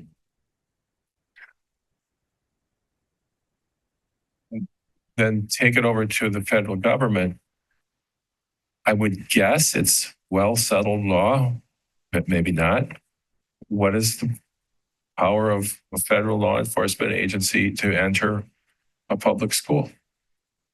Is that a new question? Or, I mean, we're talking a lot about it, but they have the power they have, and there's nothing we can do about that if they show up at the door with proper papers or authority to enter the building. Is there? I'm not telling, I'm asking. I don't know. Well, as we mentioned before, we'll be looking at each situation. If it were to occur individually, we'll be looking at all of those pieces we talked about before, making sure that there's identification, Right. finding out what the request is, Right. and then when we find out what the request is, finding what the legal basis for the request is and assessing it. So there are circumstances where there may be a legal basis to honor the request, and there's other circumstances where there may not be. And so it depends on what's in front of us at the Okay. time. So someone shows up at our door at one of our buildings, and unless they're executing on some kind of no-knock thing, I'm assuming they introduce themselves, they identify themselves, and they present credentials. And that's a case-by-case matter, as you're saying, but we just can't let anybody in because they flashed a badge and then put it in their pocket real. I wouldn't know an ICE agent from a treasurer, from anybody, so, but by the same token, we can't lie in the doorway and obstruct them either if they're federal agents. So I wouldn't want to embolden anybody to think we have more say so in this than what we do. So can we go into process then to say, are we solid on our process? Dr. Means, you say you've seen an ICE raid. So let's, kind of a scenario, say we have a building approached. We know what we're going to do. And we're going to comply with the law. As state law says, we must comply with federal and state law as a local school board. So, it's not, whether we agree with it or not, they have the power they have. So this is where Malik, as a American Public Policy special emphasis student, would highlight what we're finding in America right now is that the executive branch and the legislative branch has made it fairly clear what their pathway will be. What Americans are also saying is that the judicial branch is still up for debate, and that this now may position and be taken to the judicial branch with injunctions and other sorts. And that's why our legal counsel has said she can't give you an answer right now because we're not quite sure how this is all going to materialize. I believe that at least two board members, if I had to paraphrase, as I'm listening, maybe three, maybe four board members have said, but we understand as the governing board of the school district, we have some say so through policy 5540. That if I had to use a normal collaboration and paraphrase, that's what I think I'm hearing people say.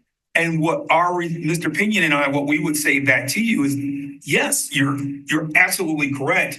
Just proceed with caution, understanding that your local law enforcement may respond by, well, they've already responded in the past by saying, we don't care what you want to try to put into 5540. We have the legal authority to do what we are going to do as law enforcement. You can't stop us just because you put it in policy. It creates a tension that we've had in this room before, but as Dr. Worley appropriately and astutely shared, but maybe the current circumstances have required you as a governing board to reexamine and lift up the policy. Well, I think this board has in the past and seemingly now gone down the path of some misguided belief that our local policy is superior to state and federal law. And it's not, as far as I understand. Is that correct? So if we can write what we want in a policy, but if the federal law enforcement shows up at the door with legal authority to do what they're going to do, that's what's going to happen. And now we may have, if they operated outside of legal authority, we may have recourse of some sort in the courts afterwards, but not to stop them in process. I don't know how we would do that. I don't know how we would know what would be proper to object to or not object to, because we're not staffing attorneys at the desks at the school buildings, Was there a question for Ms. Aldana in there? Or just Well, yeah, there were some questions. Yeah, sure. It's well settled law, I would assume, correct or not, that it's known what authority federal law enforcement officers have to enter our buildings. And that is in flux, right? That's in flux right now. So Okay. that's, as I mentioned at the start, at any time, there could be more guidelines, there could be additional orders.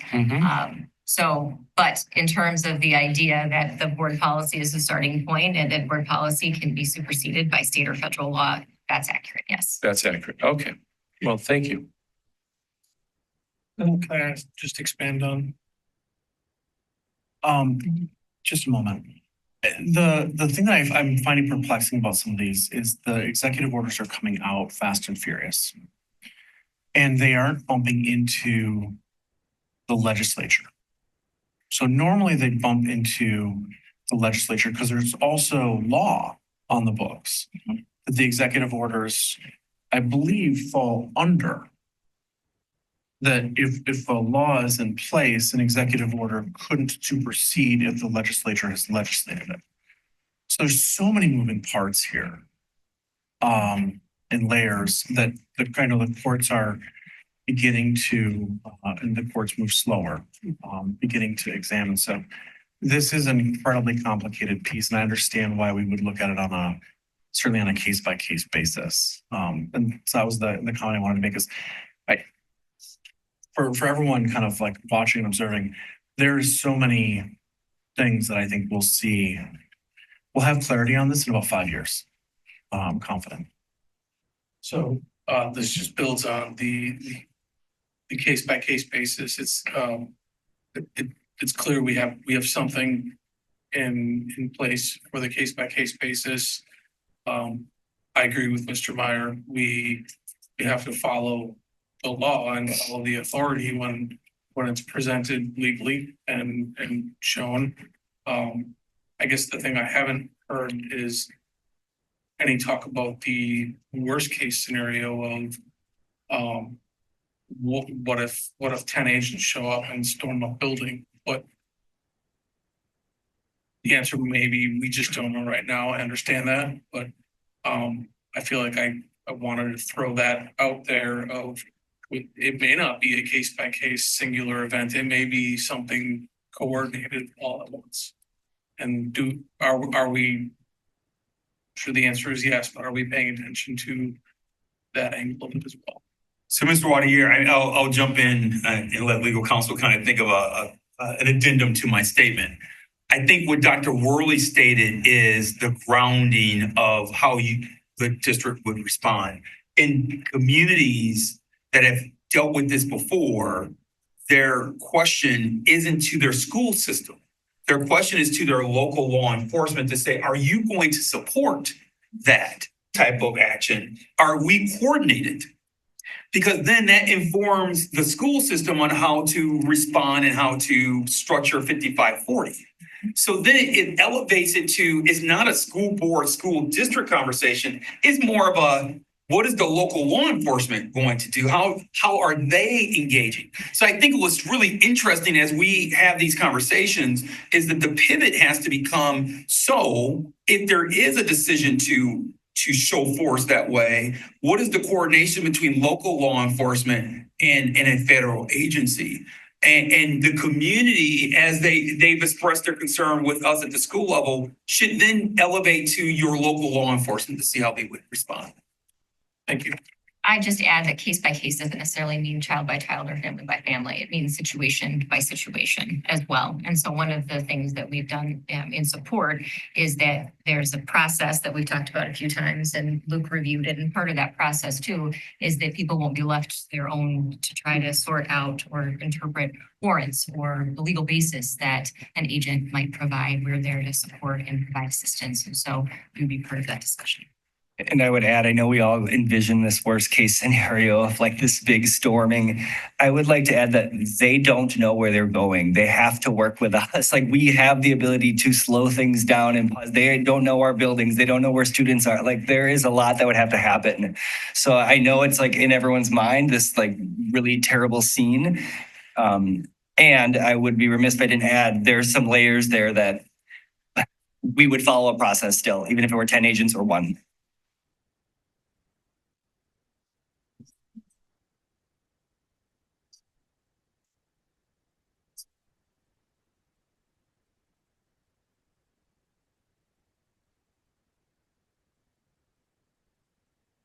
So as we were talking about before, the police have certain rights and they have certain things that they can do. And now with the executive orders that we've seen in the last few weeks, some of those abilities that ICE agents have, that immigration agents have been expanded. And for example, one of those pieces is that schools used to be sanctuary spaces where immigration enforcement efforts didn't occur. And that's just one example of circumstances that have changed in the last few weeks.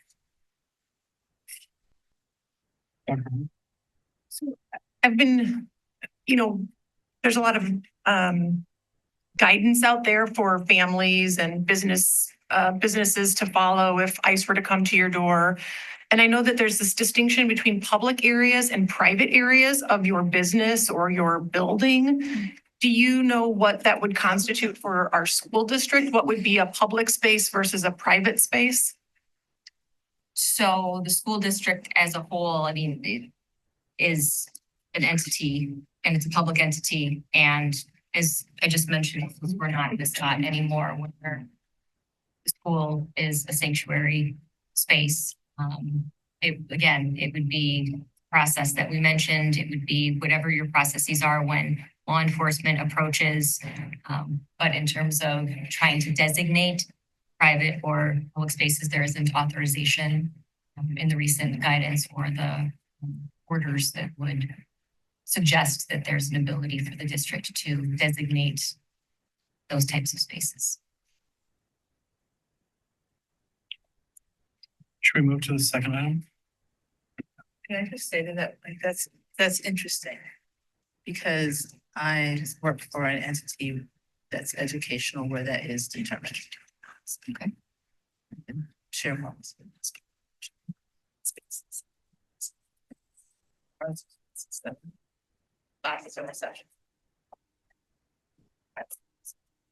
I did wonder the same, Dr. Worley. I don't know if that's. Because I know at the hospital. I don't know if that's, yeah, like a hospital, I'm not sure that's the same in a public school. Yeah, I don't know either, but I know in our hospital, like our lobby is a public space, but our hospital floors are private spaces. Right, and I would say that in public school, it's different, but I'm happy to talk with you about what your options are and give you some pros and cons of taking a different direction than what you've taken in the past.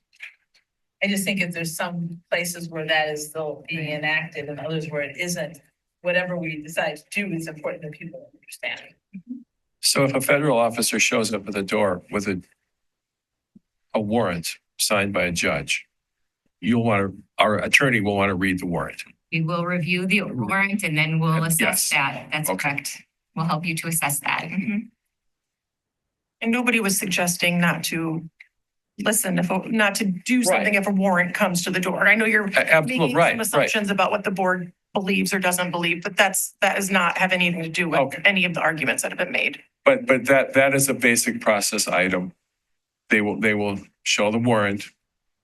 We'll ask. We will have somebody who read the warrant, and the warrant will say what it says, and then that's the case by case analysis. What does the warrant say? Yes. Okay, thanks. Just one other thing, I know we had a little discussion about attendance. What are we doing about impacted school attendance? I don't believe we're agendaed to have that conversation. Well, I mean, related to this. Like Are there it's laws changing. right now that are shaping that, or it's just that So the attendance laws have the a same? lot of different options for student attendance and school districts are utilizing those options to make sure that if there needs to be a different type of school program that a student's participating in, and by participating in that program, they're attending, lots of options, both for that's what I was children with trying and to without get at. disabilities. I would fully welcome policy committee taking that up and examining that with the administration. And think it would be important for that to. I'm gonna go with each of our students. I'll start with. So this probably is more of a board question, but under the current policy for dealing with law enforcement, do those who work in the office, like especially those who are actually manning the door, I know at East we have secure doors that are opened with the press of a button. Do they actually receive like instruction as to like what they're allowed to do, what they should do, and like at what point does their action or inaction become obstruction of justice? I can answer that. So we do train our administrative assistants regularly. They meet monthly, as well as our health room clerical aides. And again, I would be remiss if I didn't stress that the burden is not on that individual alone. They are instructed to connect with their leadership to make sure that they're not facing this decision in isolation.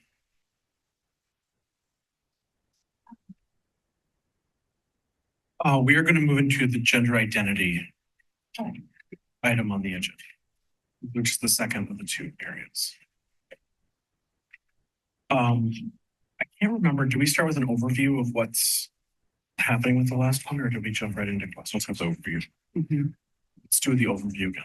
Oh, okay. So you've got in materials some excerpts from the executive orders regarding gender issues. The second of those is a little bit more specific. It's the same situation where we have a lot of questions that are not yet answered. And this one is more familiar, I think, to schools because it's something that's typically administered by the Department of Education. So as many of you know, we have a new head of the Office of Civil Rights at the Department of Education, Greg Trainer, and he's already been active in sharing information by way of statements. We haven't seen yet guidance in terms of Department of Education will typically issue guidance that says specifically how to implement a policy, how to implement regulations, for example. And we expect that there might be more regarding the department's expectation as to how to implement the executive orders. There are a couple of things that, and then of course, don't yet have a confirmed secretary of the Department of Education, and that hearing will occur on Thursday of this week.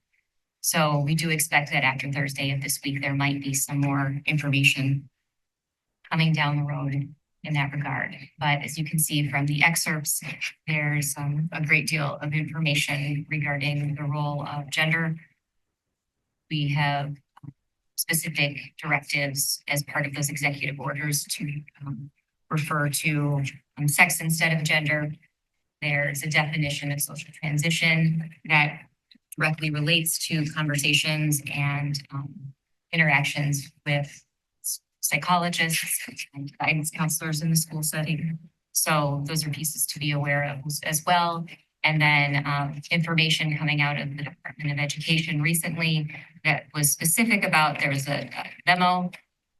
It was replaced by another memo last week that was specific about the return following not only the executive order, but also there was a case in the state of Kentucky and the nationwide effect of essentially the way that they described it is taking off the books the Title IX 2024 regulations and returning to the 2020 regulations. We also received notice recently that the Department of Education will pursue enforcement action, not only based on complaints to the department, but in addition, based on media reports. And so you can see that in Denver Public Schools, where the department has already initiated an investigation of the Denver Public Schools for a violation of the orders, and that is ongoing right now. So those are just a few things that have come down the road, and I'm happy to answer questions in combination with administrators who can talk about the impact here. Renee, just a question based on what you just said there. What is the outcome when a school district or anywhere in the country is under investigation? What does that mean for everybody who listens? Like, is there under investigation, then they say what they're going to say and they close the schools? Or do they fire everybody? Do you change the curriculum? What does that mean? An excellent question. So a lot of people are very focused on what's happening in federal court. Most of the time in schools, you're not in federal court every day, right? Instead, what we see more frequently is complaints to the Office for Civil Rights, U.S. Department of Education. And when they start, and this is all how it works now. This is how the case processing manual looks now. The last time I looked at the case processing manual, which was earlier today, it looks like this. You could Google it right now, and it could be that there's a new case processing manual that is not what I'm telling you at this moment. But the way that it's worked and the way that it appeared today is that they start an investigation and they decide whether or not they're going to proceed with the investigation. And one of the first things that they do is offer the opportunity for mediation. If there's a complainant, it's potential that you can find a resolution with the complainant in mediation. If that doesn't work or you skip that step, then the next step is just a resolution with the department. The department will say, here are the types of things that we think we might want you to do. We can sign a resolution agreement with the department. After that, sometimes there's a full-blown investigation. And I think really where you're going with this is what could eventually happen. And they would issue directives. They would say either do X, Y, and Z. And if you don't, we're going to withhold federal funding from you. So most of the time when we're involved in an investigation with OCR, the result is one of those first outcomes that I mentioned, mediation or resolution, or, they'll say, here's what we want you to do. And the district will do it because the districts generally don't want to risk losing federal funding. So in that process, it sounds like from the federal government side, they would be bleeding the local districts for money to essentially fight for themselves to continue with their policies and the things that have already been in place. Just taking money from the schools and basically, in the end, threatening to take even more money and funding from them. That is the that's the authority that they have, and so we expect that. Yes, that would be the result of potentially some of the investigations that occur.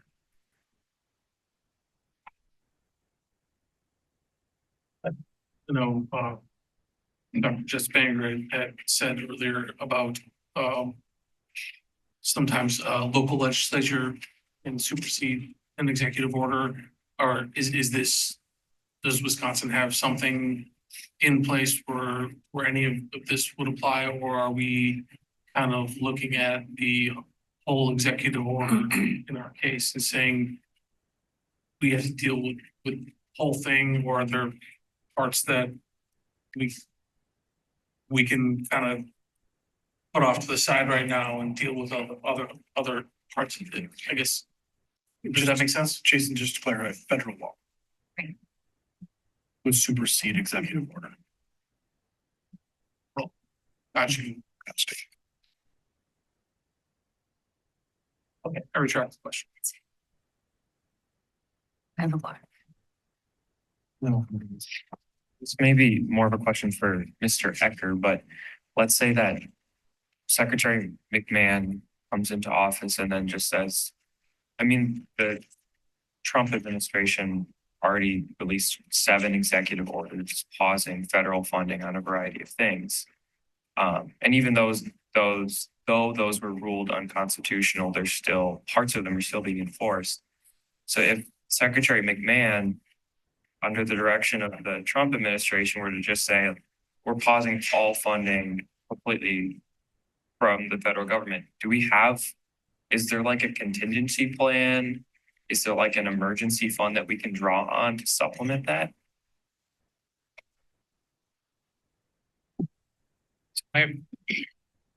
Thankfully, we don't get much money from the federal government in terms of overall revenue. That said, the state government gets a lot of money from the federal government and then it flows down to us. So, but really what we're talking about is cash balance. And in that case, should that happen, we would, I suppose, and every other school district in the state would be looking to borrow money to meet payroll. So Malik, in essence, your question is more of a DPI, Wisconsin Department of Public Instruction issue to start. Yeah, but also as far as I understand, for like special education, we receive that directly from the federal government. Special education aid comes from the state. Our title grants come from the federal government directly. But yes, the state receives money from the federal government that they then send to us. So ultimately, we would be forced to borrow money in that case if that just ceased and trickled down through the state and they didn't use their emergency fund. If all those things happened and we didn't receive the revenue we anticipated getting, then yes.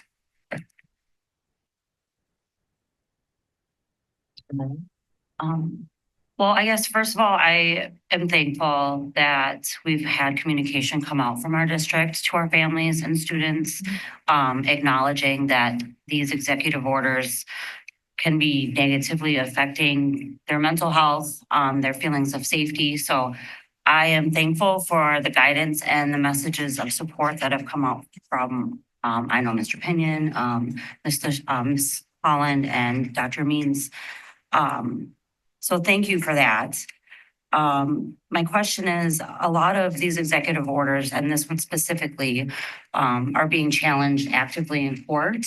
And like you stated, they haven't come with guidelines that would typically come with executive orders. So how rushed do you think, or how quickly do you think the school board needs to adapt our policies to align with our values, especially on this one? Is this something that we should be looking at policies immediately? When do you think the guidelines from the federal government will be coming down? And how quickly does the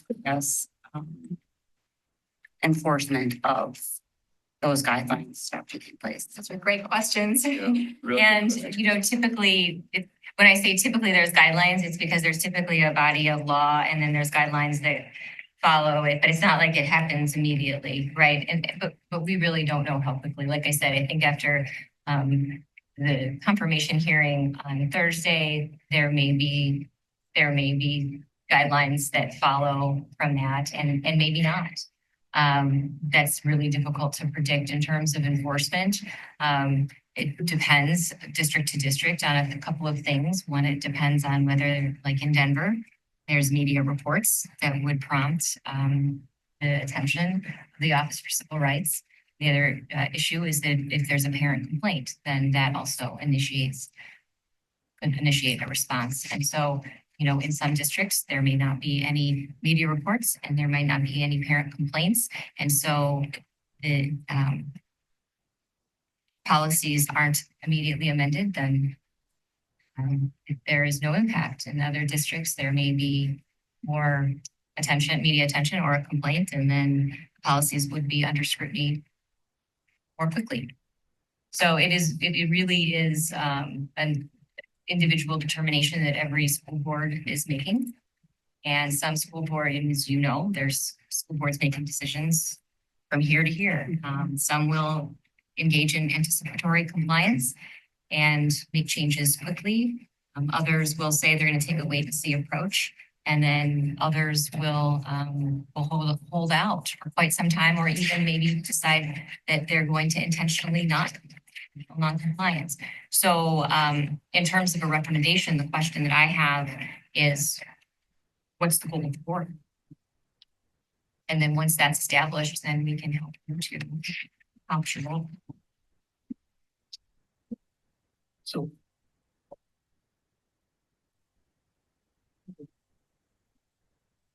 I was thinking this. It's a kind of a follow-up to what was just asked. So just as a off the cuff specific example, if I'm understanding what's in this order, at least partially correctly, but we have to roll back several things possibly in policy if we want to follow this letter of the law. And just for instance, looking at the policy 55-17 on bullying, there'd be direct language right in there where it has language saying under harassment, definition paraphrase here, physical nature on the basis of sex, including transgender status, change of sex or gender identity, race, color, et cetera, and so forth. So I guess the question is, do we need to go through all of these again with a fine tooth comb, or are we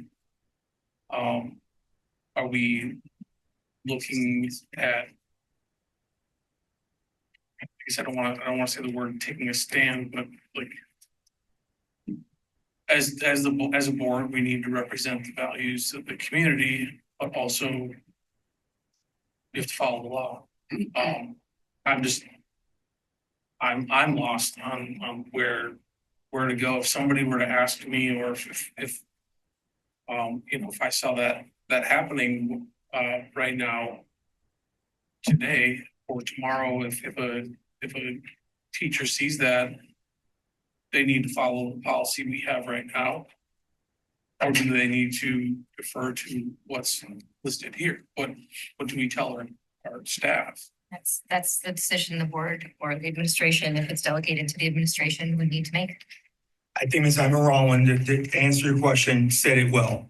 You have to decide how urgent this is from a policy perspective in terms of how you want to communicate with your policy committee to fast track certain policies.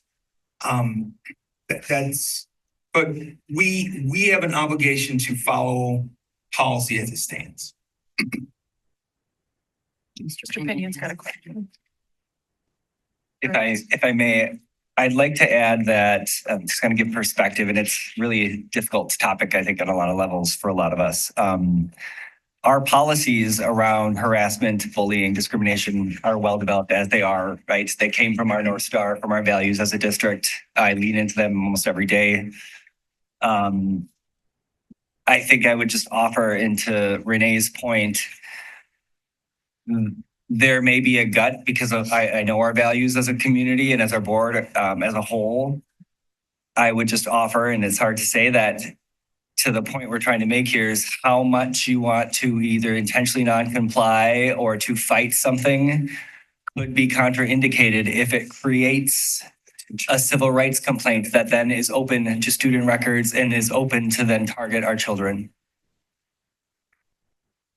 So, in my own work earlier today, I led a conversation about the importance of doing the work, even if that meant changing what it looks like at the name level. So, I mean, there's a lot in this policy, for example, that is very strong. And I think the assessment would be, how which parts of this would stand up anyway, even if those words were gone. So that's what I have board members thinking about that, like the actual use of it. When we see bullying, not everything's on the list that happens with bullying, and we still know how to identify it as bullying.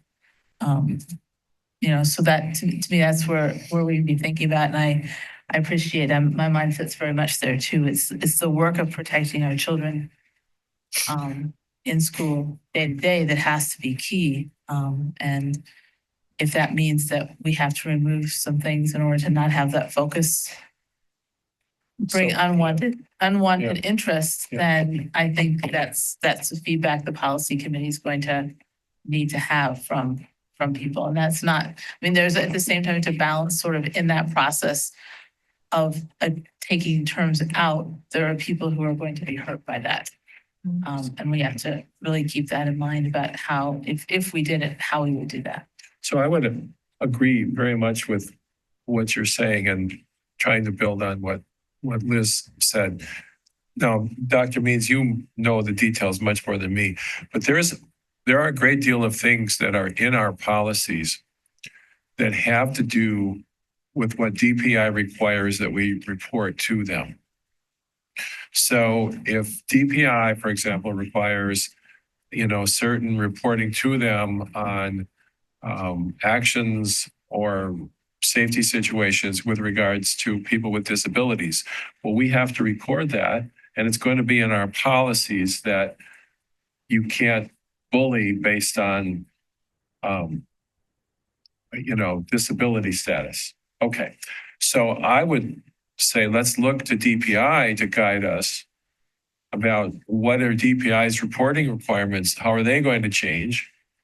And we'll follow that lead because, of course, they have to follow the federal requirements for their school performance plans, just like we do. Okay, so all that said, I suspect there's a lot of things in our language that weren't born of us in Wauwatosa. They were born of all these reporting requirements up to the state and to the federal government.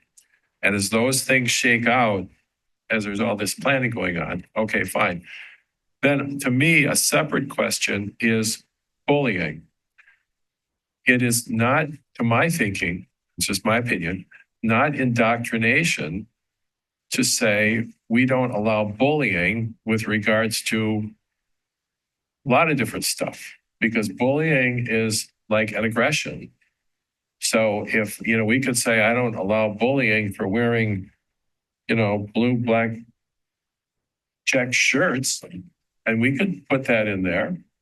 And maybe our bullying policies would be stronger because we wouldn't be required in, I'm not supporting anything here or opposing anything. I'm just saying that we shouldn't throw out protecting safety for fear that it might be confused with the executive orders prohibiting indoctrination in order to have federal funds. So policy committee could go down the details on that to say, well, what is here just because we want it here to keep children safe?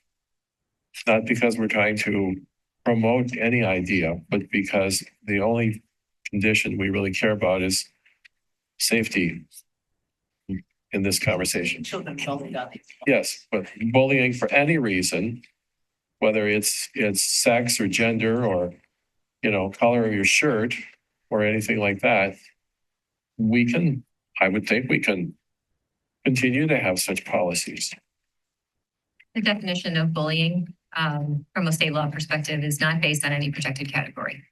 There we go. Thank you. But it wasn't a question, but I'm glad you helped me out there with my statement. So before you ask, I have a question on Title IX policy.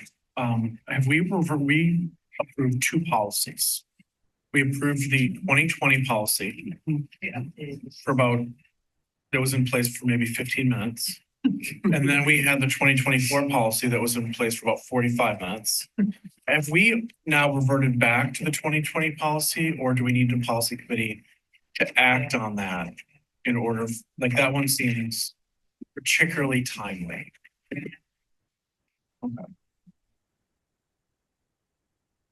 Just to that point, what are like the main points? Like what has changed from the 2024 to the 2020? So I'll tell you two things. The first thing I'll tell you is that is the change from 2024 back to 2020 is a change that most districts are making because it's not only the executive order, there's also the order from the district court in Kentucky that has a nationwide effect and takes 2024 literally off the books as if it never existed. And so most districts are reverting back. In terms of the specifics, in terms of the differences, one main difference is the 2024 covered and protected gender identity.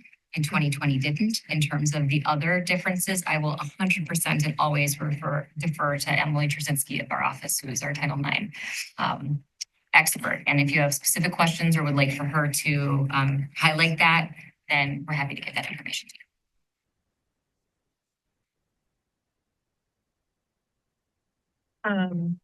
you. I'm trying to read through like the executive order and where they talk specifically about like the social transition, since to me, this really stood out because the way they define this is that includes things like psychological care, which I was really surprised by and wondering how did they do that when HIPAA should cover what happens in a session as a private thing, but it also includes names, modifying a person's name, which they give a specific example, which is a very female identifying a name to a very male identifying name. But like, where is that line drawn? If my name is Maureen and I want to go by Mo, is that allowed, or am I not allowed to use a nickname because of this?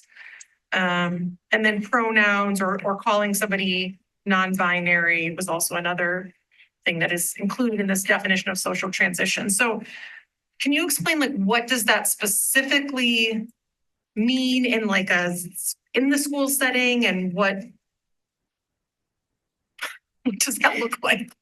Right. No, I can't. And what I can say is a couple of things. We anticipate that when there's guidance, that there will be additional information regarding that. But we see that the extent of the prohibited activities and designations include all the ones that you mentioned, and also including use of facilities, that the order expects that those types of activities won't be undertaken by school staff. And specifically, as you can see, counselors are mentioned and psychologists are mentioned, and there will be a tension. And one of the tensions, like you mentioned, will be between FERPA and how does one know what's going on in the context of sessions with a basic counselor or a school psychologist.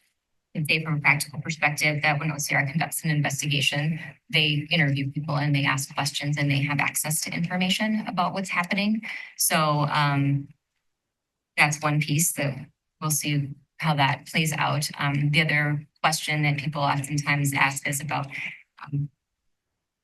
parental rights and how parental rights are going to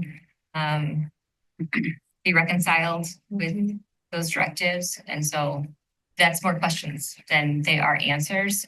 But certainly there are many districts looking to make changes in their policies and their procedures and their guidance in terms of practice to staff based on that order and the extent of it.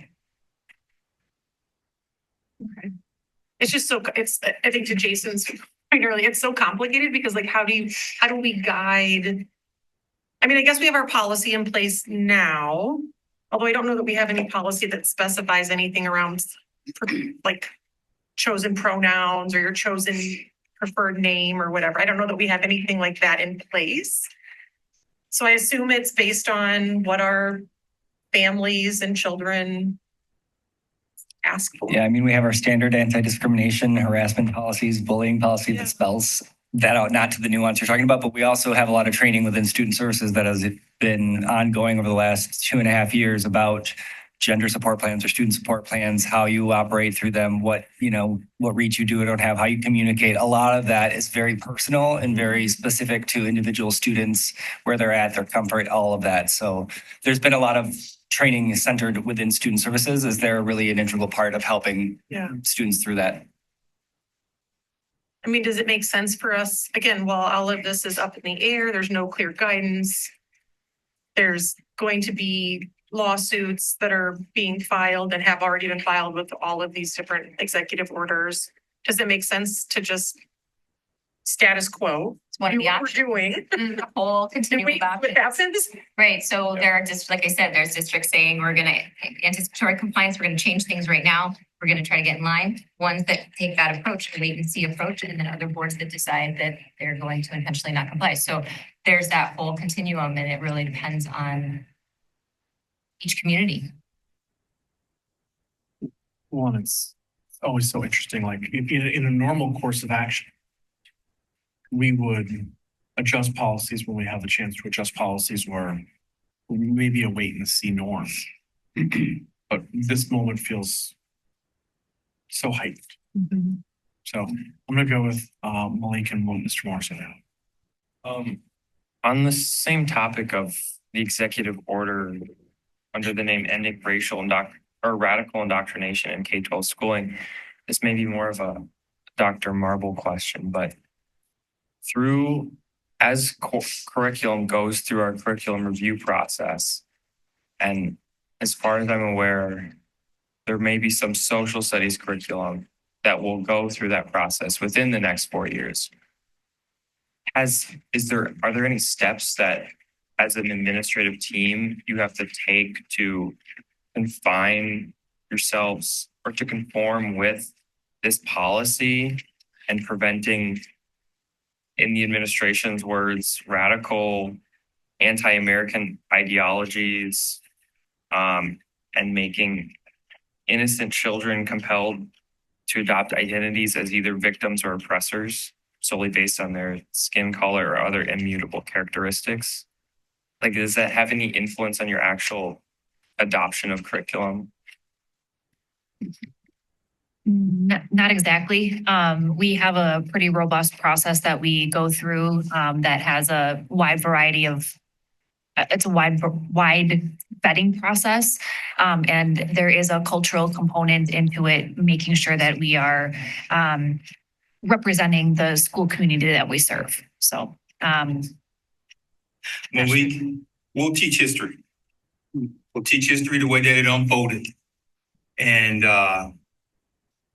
the study of history hasn't changed. We'll continue to teach the facts. I remember vividly a few years ago, this was a topic that came up of the state legislature was asking, are we teaching critical race theory? If you remember, there was a few years ago where the issue of critical race theory came up, and our position has always been, we're going to teach American history. All of its richness, its uniqueness, and the opportunities that we have to examine how we have evolved as a nation. So let's say the Trump administration determines that new course, AP African American Studies, promotes anti-American ideologies, and then as a result they pressure DPI, and then DPI comes to you and says, we don't want you to teach this anymore. First of all, can they do that? And second of all, what do you do then? Like, how are there measures that you have to take to properly comply with that? That's where I would lean on our legal counsel to be able to guide us on what our course of action That's is. 3 steps ahead of where we are right now. Yeah. What we can tell you is what we said a few months ago. We are very proud of being one of the few school districts in the state of Wisconsin that offers AP American or African American Studies. We're very proud of it. What's embedded in that curriculum is that we know that we teach the journey and the rich history of African Americans in the United States. That's history. That's not indoctrinating someone. That's not making someone feel bad about who they are and what they are. It's just simply teaching history. Right. And to be very clear, like I would agree with you. Yeah. But and I guess what I'm saying, this goes back to the beginning of our conversation. I'm not looking for anyone to agree or disagree with us. What we're simply saying is our strategy is to be down the middle. We're going to teach African American studies. We're not trying to indoctrinate anyone. So our statement earlier of our goal is to keep students safe, what Mr. Pinion said is absolutely true. So we could be that school district that's on the bleeding edge and we'll say, we're gonna fight the executive orders. There's some school districts that they're conspiring as we speak to put together their position to mount the resistance, if you will, to the executive orders. There are other schools, this is what Ms. Aldana is telling you. There are other school districts that are calling their legal counsel and they're saying, tell us what we need to do to comply now to the executive orders. Our strategy is in the middle. We want to observe. We want to see what happens, what unfolds. Until then, we will lean into our policies. Our very astute and smart board is saying, wait a minute, but these are our policies. And so maybe we need to configure some of our policies now to better represent our community. And then once the executive orders kind of unfold, we are now at least not continuing to react, but we are standing up for the values that we believe our community stands for.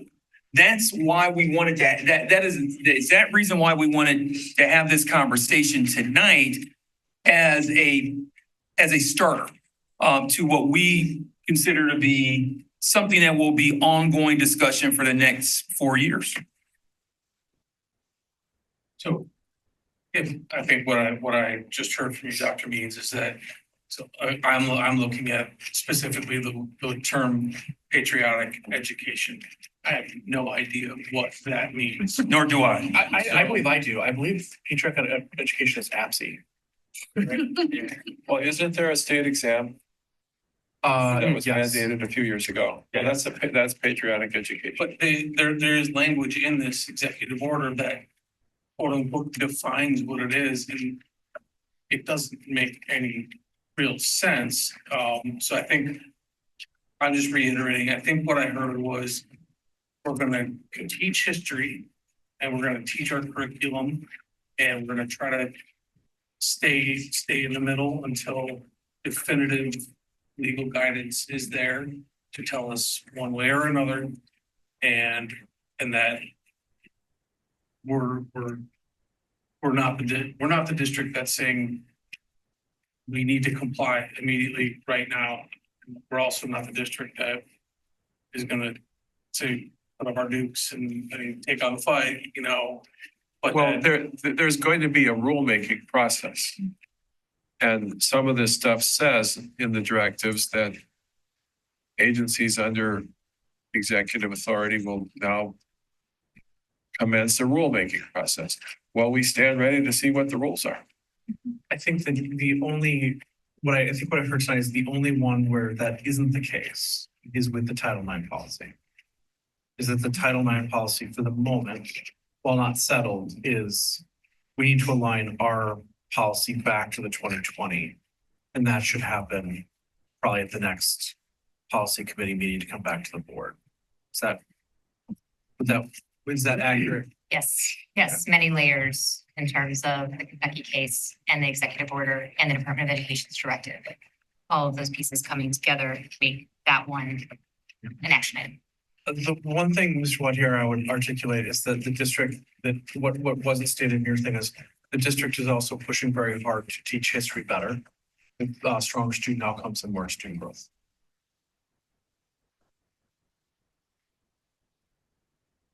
So I would suggest that whatever words are used, there's a certain amount of resources and services that are good for all of our students, and that is having a depth of mental health services available for whatever they're needed for, teaching our students the process of inquiry.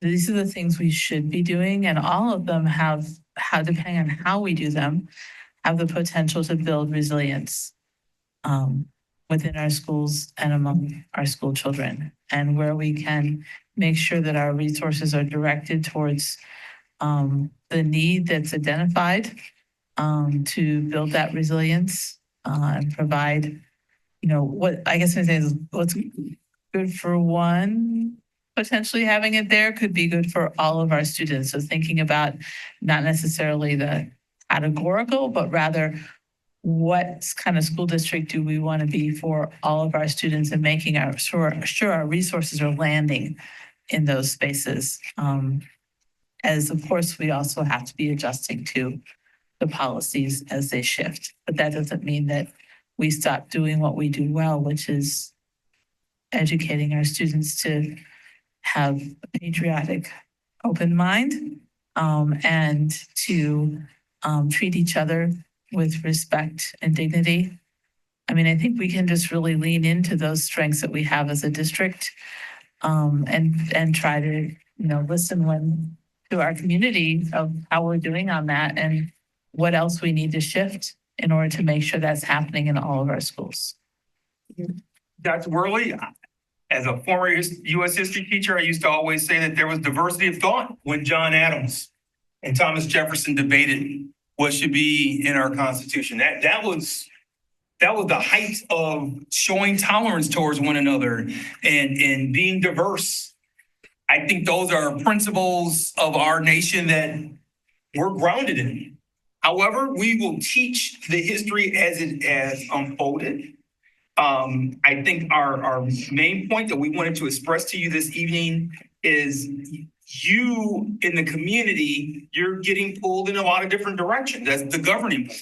There are some people who are saying, as Mr. Wadier said, put up your dukes. We want to be that district on the bleeding edge.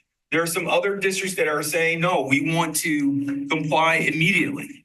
Our counsel is that we need to take a wait and see approach with the goal of making sure that we are addressing each unique situation for its uniqueness. And we'll wait to see how all of this unfolds. You do have the authority as the governing board to step back as you look at some of the policies that will ground us and anchor us to say, we want to reexamine things. You've talked about 5540 at length this evening. You can look at your other policies and you have the right as the governing board to reaffirm what you believe are the values that the community wants your schools to represent. You always have that right. Our guidance to you right now is that we believe that your current language positions us well to respond administratively. I have a couple questions about things that haven't been discussed tonight. There's been so many. Has anybody seen anything on? We've got a massive number of school shootings that have occurred. Has there been an executive order on school shootings or school safety? Not specific to schools, but related to Second Amendment and moving in the yes direction. Okay, like to make schools safer and to tighten up. The two related to the Second Amendment have to do with increasing Second Amendment rights. Okay, interesting. Has there been anything around mental health resources in a crisis facing our adolescents and children, but the federal government stepping in and advocating through executive order for mental health resources? Have not seen that. Interesting.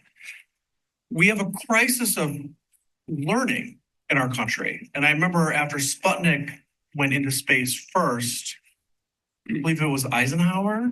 It was. Articulated a desire to want to push and make us number one in the world. The only time we've ever focused on being number one in the world in math and science. Has there been anything that we've seen in executive orders around math and science education, that getting back to basics, if you will? Have not seen that at this time. I'm sure it's coming. May I add an addendum that there actually, some of the money around Title I may actually be reduced. That's a potential. Is there anything around special education cost coverage? And I know the IDEA, I believe we get some possible funding from the federal government that comes to the state. Is there anything executive orders around that item? Not at this time. Huh. Okay. I'm okay. I should say, not that I'm aware of since we started talking. Right. But I haven't had my phone in front of me, so if anybody cares to Google. And I just want to articulate the mission, the core mission of what we do is over my right shoulder and our board North Star. Malik, would you mind reading it to me? We believe in a relentless commitment to the academic achievement of all students, no exceptions. We will ensure we have excellent education in our schools and that they have the support and resources they need to thrive in ensuring students learn and grow to their potential. We will hold ourselves and the district, if you could scoot this, accountable by developing the resources, structures, and systems for our children to thrive. Sir, I was alive for Sputnik, but I don't remember a thing. Just put some levity in the conversation. But, I would agree. We need to focus on kid issues and educate kids. And we hope everybody else will too, right? I hope so. I look forward to our federal government joining us and advocating and making sure that every school in our country has the support and resources and high expectations, and would welcome coffee or a McDonald's trip with anybody who would like to talk education policy. I want to ask us to take about a 10-minute break before we get into policy and dig into that. Ms. Aldana, thank you so you. much. Thank You were such a wealth of knowledge. Thank you so much. Good to see everybody, and we'll keep you posted. Thank you. Is everybody ready to go? Please. Okay, let's come on back. We are at number 7, second readings and or action to approve policies.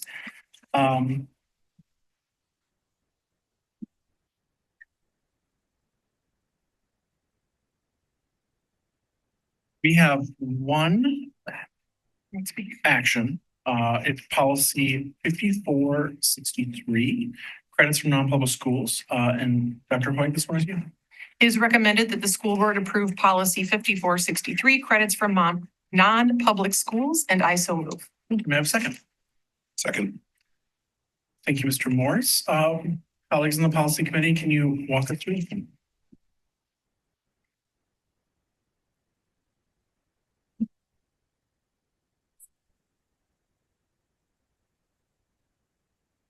So we took this back, yeah, but on the last meeting, we had a discussion about what has been done in the past, what's existing, and that's different than what we had in here. So we want to highlight that for the board. And Dr. Means or Dr. Marble, if you want to jump in on that at all. I think our sense was that our policy committee felt that we shouldn't be shifting what we were doing. We should be keeping what we're doing, and which would mean that we actually would be accepting the grades. So this is the practice that we currently practice, and we have no compelling data to say that we shouldn't shift at this time. And so we would like to continue with our current practice. And then it has been updated just with the new Neola language is what's in front of you. So for transparency, when we brought it to you at the first read, we suggested a change to not take them. But as we discussed what we were doing and the fact that there wasn't a good reason to shift, we thought it was better to bring it back to reflect what we are doing now. But we're open to discussion, of course, as always. Or discussion or comments? Ms. Emerald? I thought when we discussed this last time, it was just the one that I asked if this is with the other districts, the districts around us. Yeah, I misspoke. So, Okay, no, yeah. that's okay. I was just trying to remember if I was on the right policy. Yes. Okay, so this is aligned with what, okay, Yes. thank you.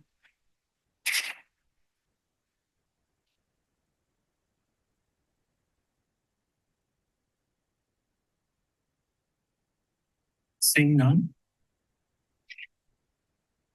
Ms. Summers, please call in. Mr. Morris, Yes. Dr. Hoyt, Yes. Mr. Wadier, Yes. Dr. Burley, Yes. Ms. Hammer Rowland, Yes. Mr. Meyer, Yes. Dr. Jessup Baker. Yes. And the board has approved updated policy 5463. Then we have a lot of first readings of policies. I will turn this over to the policy committee to walk us through the whole batch. As we go, I just want to remind people that on most of these, two things, there's the dashboard, but there's also at the top of each policy, after the word code, there are often some tips for what it is, that is why this is being looked at. So as we flip through these, we'll just go in the order of the agenda to make it as easy as possible for Jamie as well. Okay. So our first one on the agenda is 2464, which is a new policy. And so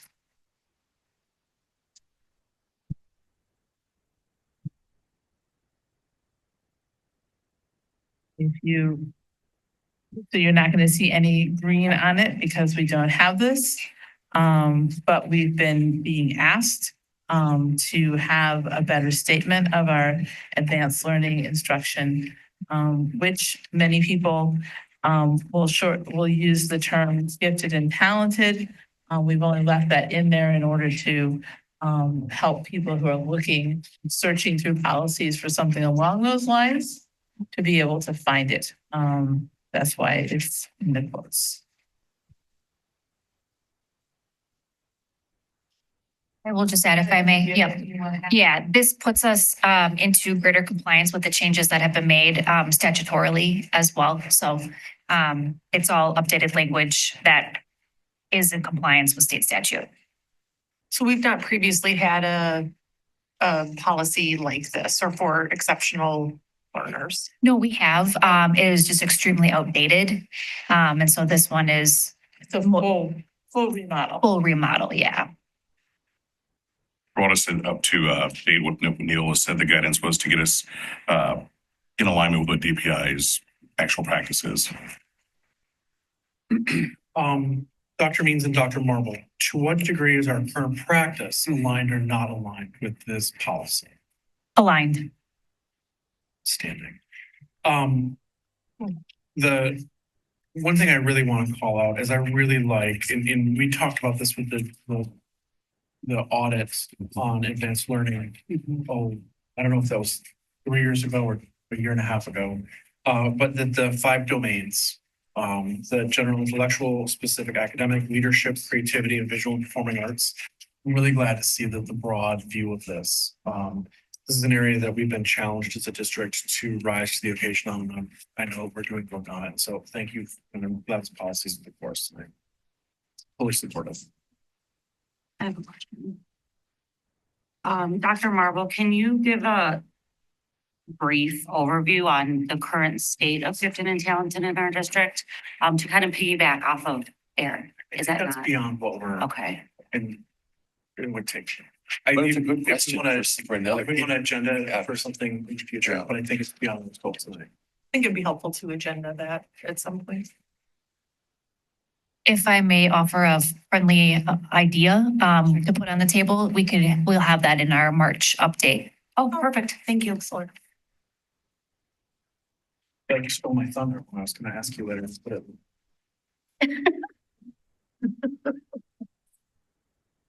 anything else in this? Oh, I turned it over to you. I'll stop. In this policy, it outlines identification guidelines, but for something like, and it also refers to standardized test data, rating scales, classwork portfolios, nominations, and demonstrated performance.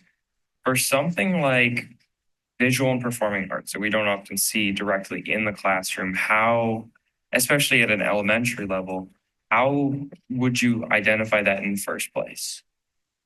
So we task our educators with constantly seeking out talents in our students. And so if an educator sees a particular talent, really helping to build on that, a parent can also express that they have seen a talent in the visual or performing arts or leadership, quite frankly, and how do we work together to collaboratively build that capacity with the students. So the instruction part of this would be focused on continuing to develop that gifted talent even further. Yes. Just a comment. I really like and want to commend you for adding in the end part of identification where specifically outlining that students with advanced learning needs in one area, but learning challenges in another shall be included. I think that's really important. There may be somebody with a disability or some other factor that prevents them from one thing, but they're completely exceptional in something else and they should be celebrated for it. Dr. Marble, question I have on here, and I think we talked about this in policy. The more I look at it is in that identification, kind of piggybacking off what Malik said there. What measures do we have in place to make sure that this policy does not create identification that's subjective and not objective, where we have something that is uniform for all? Because I know we've got, whether it's the educator identifies that they are a parent, but I think of in our district, depending on where you are, the social capital you have, and who's identifying what, someone could say that their kids are more in any one of these 5 domains more than someone who doesn't have an advocate or somebody that may not be seen as regularly by a particular educator versus another educator in the classroom or on the campus. So I just want to make sure I'm understanding your question. You're wondering what are the objective measurements to identify students? Yes, in these 5 domains. So it's a really antiquated practice to label a student gifted and talented. So we are not labeling any students gifted and talented. So that was a practice that has existed in the past that this policy and state guidance does not promote. We do have very specific guidance that we do follow that's very objective when we're looking at grade level acceleration as part of this process. When we look, there's not a lot of defined criteria for us to be able to pinpoint and say, this student, the students of this particular profile will have access to leadership development. So a quick example that I can give is some of our targeted learning that's taking place this school year is with our electives and elementary specials teachers around leadership and creativity. And so they are weaving that into their daily instruction to build up those characteristics in all of our students. So that's one way in which we're targeting those 2 items in particular that have long been underutilized and ignored. Okay, so just so I agree and I get all of that, but in that, so for this policy in here, we're not physically, it's theoretical identification. This doesn't show up anywhere. It's not in any system. It's not tagged to any student for any of these 5 domains. Yes, we do not label any student with a specific gift in one of these areas.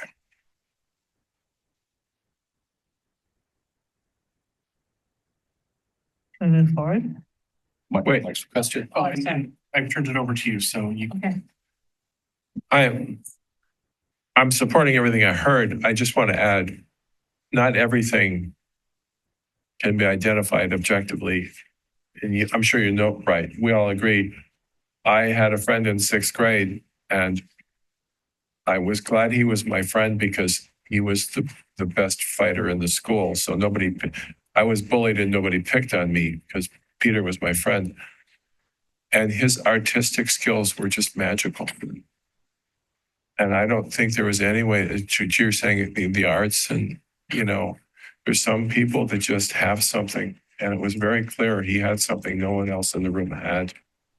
And I don't know that we did or didn't do anything with it as a school system, but it just would be nice if there was a way to highlight these things and give them opportunities. Yeah, absolutely. I was just trying to get to the concept there of some of the things I hear from the community there of if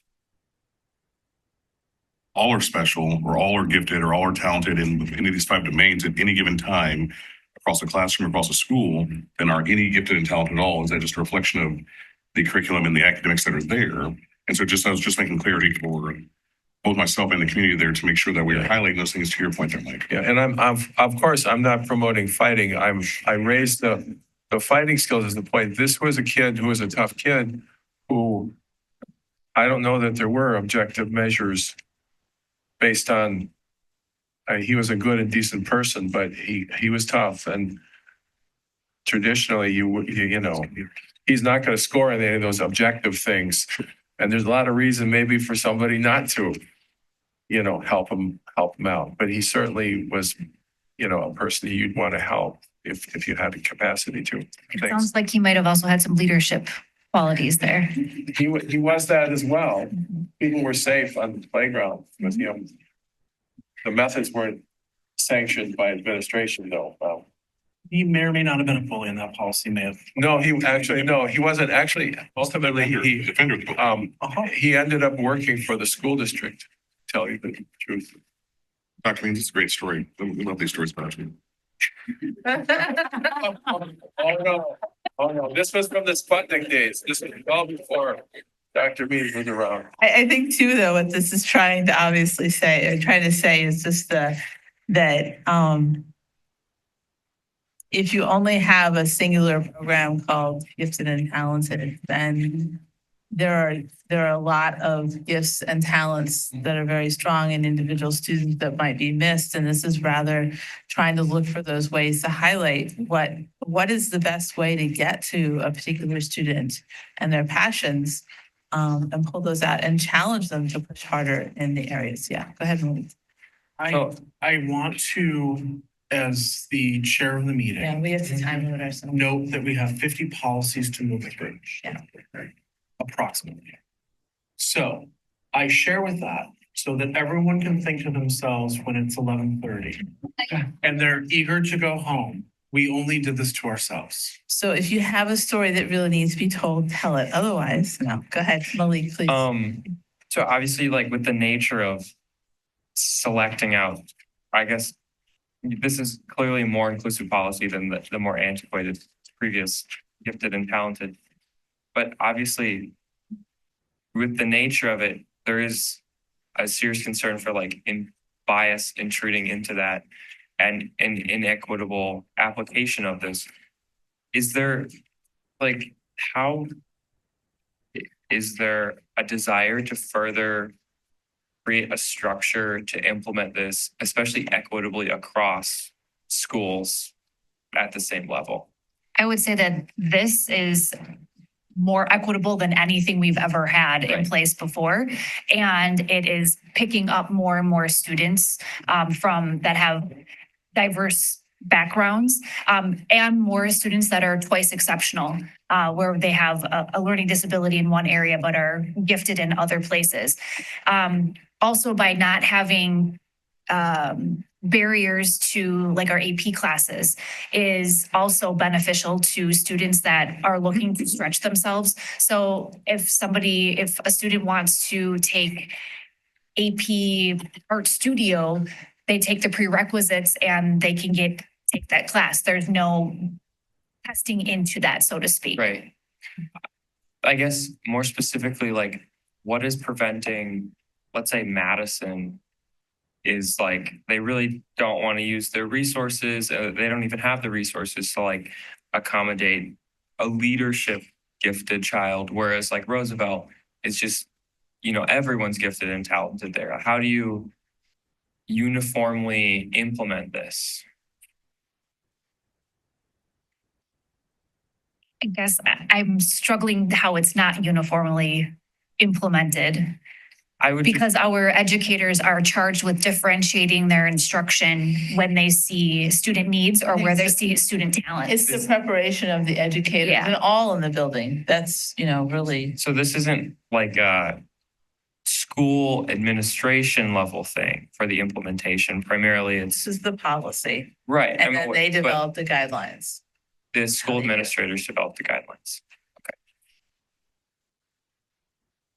Well, the administrative team, not the administrator. Right. No, yeah, I understand. But then the next part is then dispersing that to everybody who might have student-facing contact, and that's growing the culture of this policy, right? So this creates the place where the administrative team wants to be, and then it has to be everyone participates in that, whether that's from the parent to the student to all the people in the building who might potentially identify the student's talents. If that's what you're speaking to, that could be uneven from one building to another, and then that becomes Right. an ongoing process of making sure that people in all the buildings, that's that moving away from the, single points of light to having it across the district. And it's Yeah, important, but that's an implementation. Yeah, that was my question. Yeah. It's a good question. Dr. Barber, would a parent know if their child had been or was receiving services under this policy, or is it just sort of like meeting the needs of the student in the classroom, and that might involve some of these things? Yeah, we have the motto of see a need, serve a need. And so a student, for example, a student might be charged to do some additional leadership work where they maybe are serving as a room buddy. They're a fourth grade student that's serving as a room buddy in junior kindergarten. So that would be an example of elevating a student's leadership qualities that have been noticed. And if a student is being removed from the universal instruction to be able to serve in that capacity, the parents should be notified. Where there's probably going to be the most conversation is in grade level acceleration. So whether that be for general cognitive development or in terms of going from fourth grade to fifth grade for mathematics, for example. But that's where you said you have some specific. In that we have very specific processes that we follow, yes. All good? Anything changed? Requests for changes? Then we'll move forward. We're going to have some of these throughout the evening that are rescinds, and please note under the next to the word code, it tells you the policy that it is being replaced by, and I'd like to recognize Julia Summers for a huge amount of organizational effort to put these together, because we talked about how to present these to you, and we wanted to make sure that you understood that these things that are being rescinded are being rescinded because there's new or existing policy that is already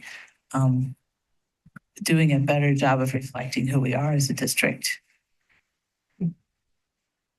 Any questions on the volunteers 3120.09? Okay.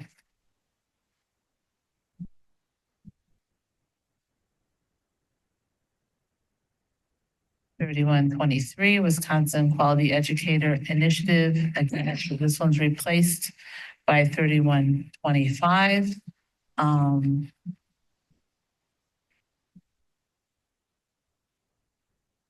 So the ideas behind it are not gone. They're just somewhere else now. And so then right after that, you'll find what 3125, this was the work of organizing all these together. 3125 replaces 3123. So if there's any adjustments to 3125.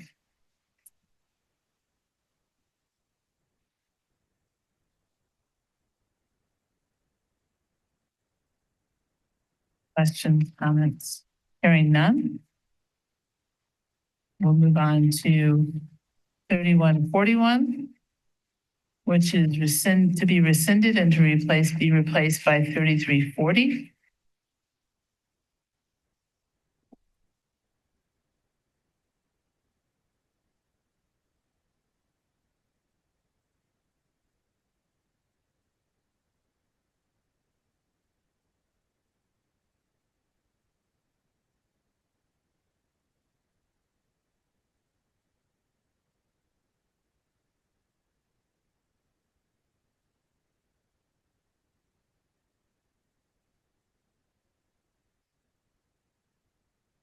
Policy, just so you know, policy 3340 is entitled grievance procedures also. So it covers the same material. Okay. 3142. This is replaced by 3140, as is the next one. And then 3140 will be the third page. So if you kind of look through, you've got in your pile 3142 to rescind, replaced by 3140. Then you've got 3143 to rescind, replaced by 3140. And then you've got the updated policy of 3140.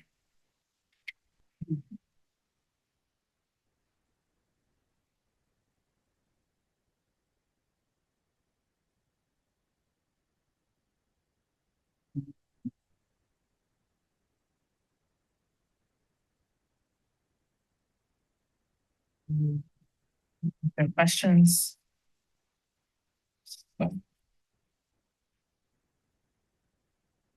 Okay.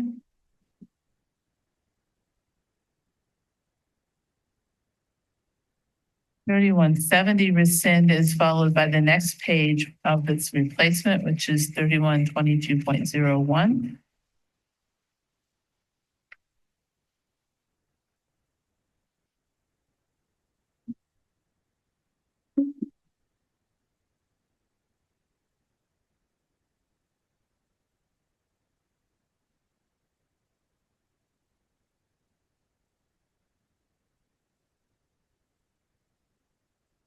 And Dr. Rowley, do we just want to note in 3122.01, we have on there, it's just an updated policy. It's updated, and you'll also note at the very end the reference to the legal guidance, the Drug Free Workplace Act of 1988. But the main updates are, that we've done are in green as usual. So just to clarify the language a little bit. But this one doesn't have a lot of changes we can make to it because it has the legal guidance attached to it. But if you have questions, don't hesitate to ask. 3242.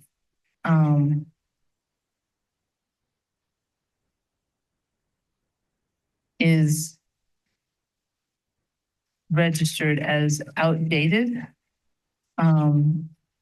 And as I recall in our discussion several weeks ago, that things have changed about what the expectations are for staff development, and it's much more in-house at this point. And so the policy really doesn't reflect the practices of the district. I don't know if you want to say anything else, Dr. Means. Okay, I got that one. I feel like it's like a test. Do I remember what we said?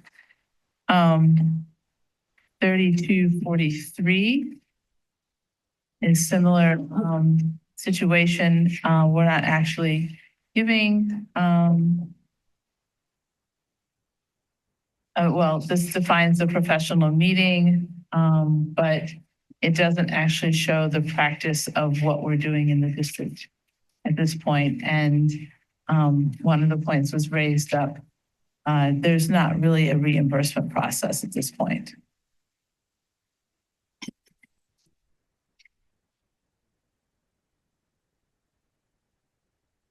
Comments? Okay. 3400.13 is replaced by policy 2266. So it needs to be moved into the 2000s. You'll see that change.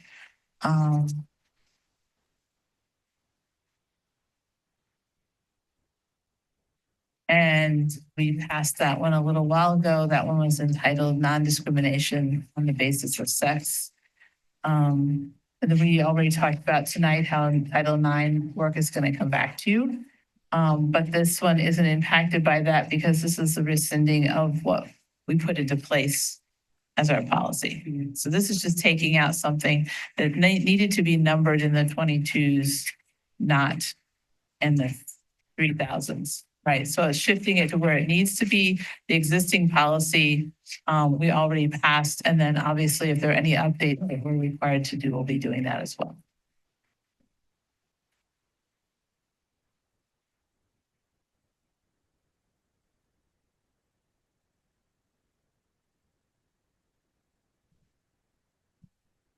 I'm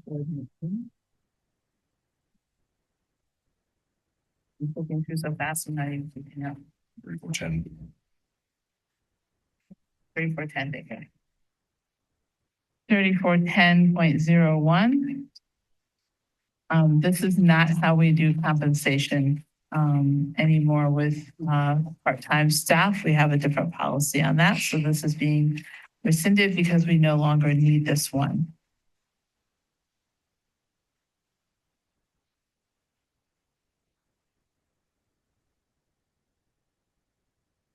Thirty-four 1902.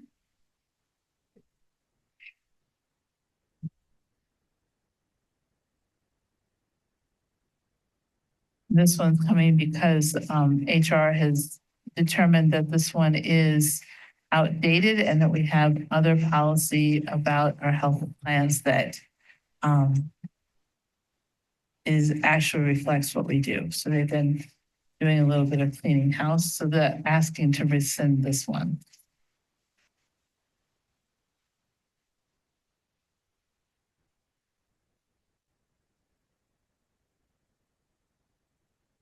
Okay.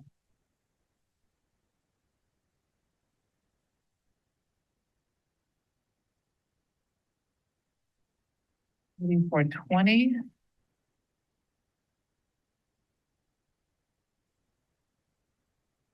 So 3420 is redundant because this is covered in the employee handbook and benefits policy. So we don't need it in our policy, our board policy.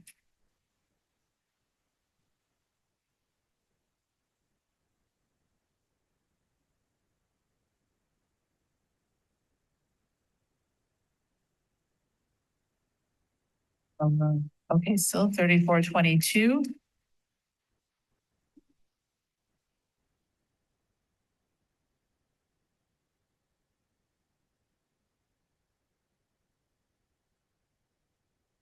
Thirty-four 22F. I should read that properly.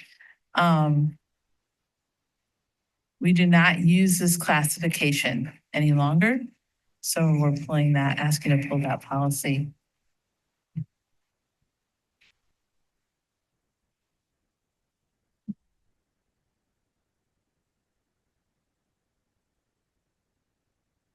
Okay, and then we get to look at something actually new.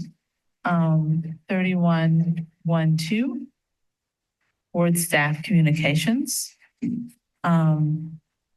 I will add as it's maybe one that we want to talk through. I will add that I will just throw out that I had one communication related to this policy being on the agenda tonight about a response that it felt like it's not specific enough and there's some lack of clarity. So, if there's anything I didn't, the only piece that I could look at, I was thinking in terms of that being said, is that I didn't have a lot of understanding about what was being asked, but I do know that many of our staff members play multiple roles. Some of them are residents, some of them are parents, as well as being staff members. And that may be where they're searching for some clarity. I'm not sure if others have thoughts on this. Yeah, go ahead, Liz. First of all, what prompted adding this policy? It is usual and customary for a school district to have this policy already in place. The fact that we don't have it makes us the outlier. This is the Neola template. It is, and I also there's a couple of court cases. At the bottom, I actually went and read some of that. Okay. And, they do speak to the expectation that a policy like this, especially the second one, would be in existence. So that's one level of question. The second is, what does it have to say? And are there things that you'd like it to say that this doesn't? So this is a Neola template that we have talked. So I had a couple people reach out to me about this one, and I had some general concerns about it when I initially read it as well. So we have a policy onboard communication, email communication. And that already includes that we copy the superintendent on that communication. Which when we passed that, I brought up some concerns about that as well. And this is as a policy, this is not personal to Dr. Means. I hear a lot of times that staff members don't always feel comfortable sharing their opinions necessarily with administrators. I think this puts another pretty big gap between the board and staff. I think it's important that as a board, we hear varying perspectives on what's happening in our schools. Specifically, like the social interaction one, I think in this community is especially difficult because I run into and talk to staff all of the time. I can be walking my dogs. I ran into a couple people at restaurants this weekend. I think that this puts a bigger gap in between us and staff. And I think that the staff will be concerned about that. I don't know what this policy addresses. That's not already addressed in the email correspondence, except for the social interaction, which is really hard to avoid. And like you said, like I'm friends with, or my kids are friends with staff, kids in the district.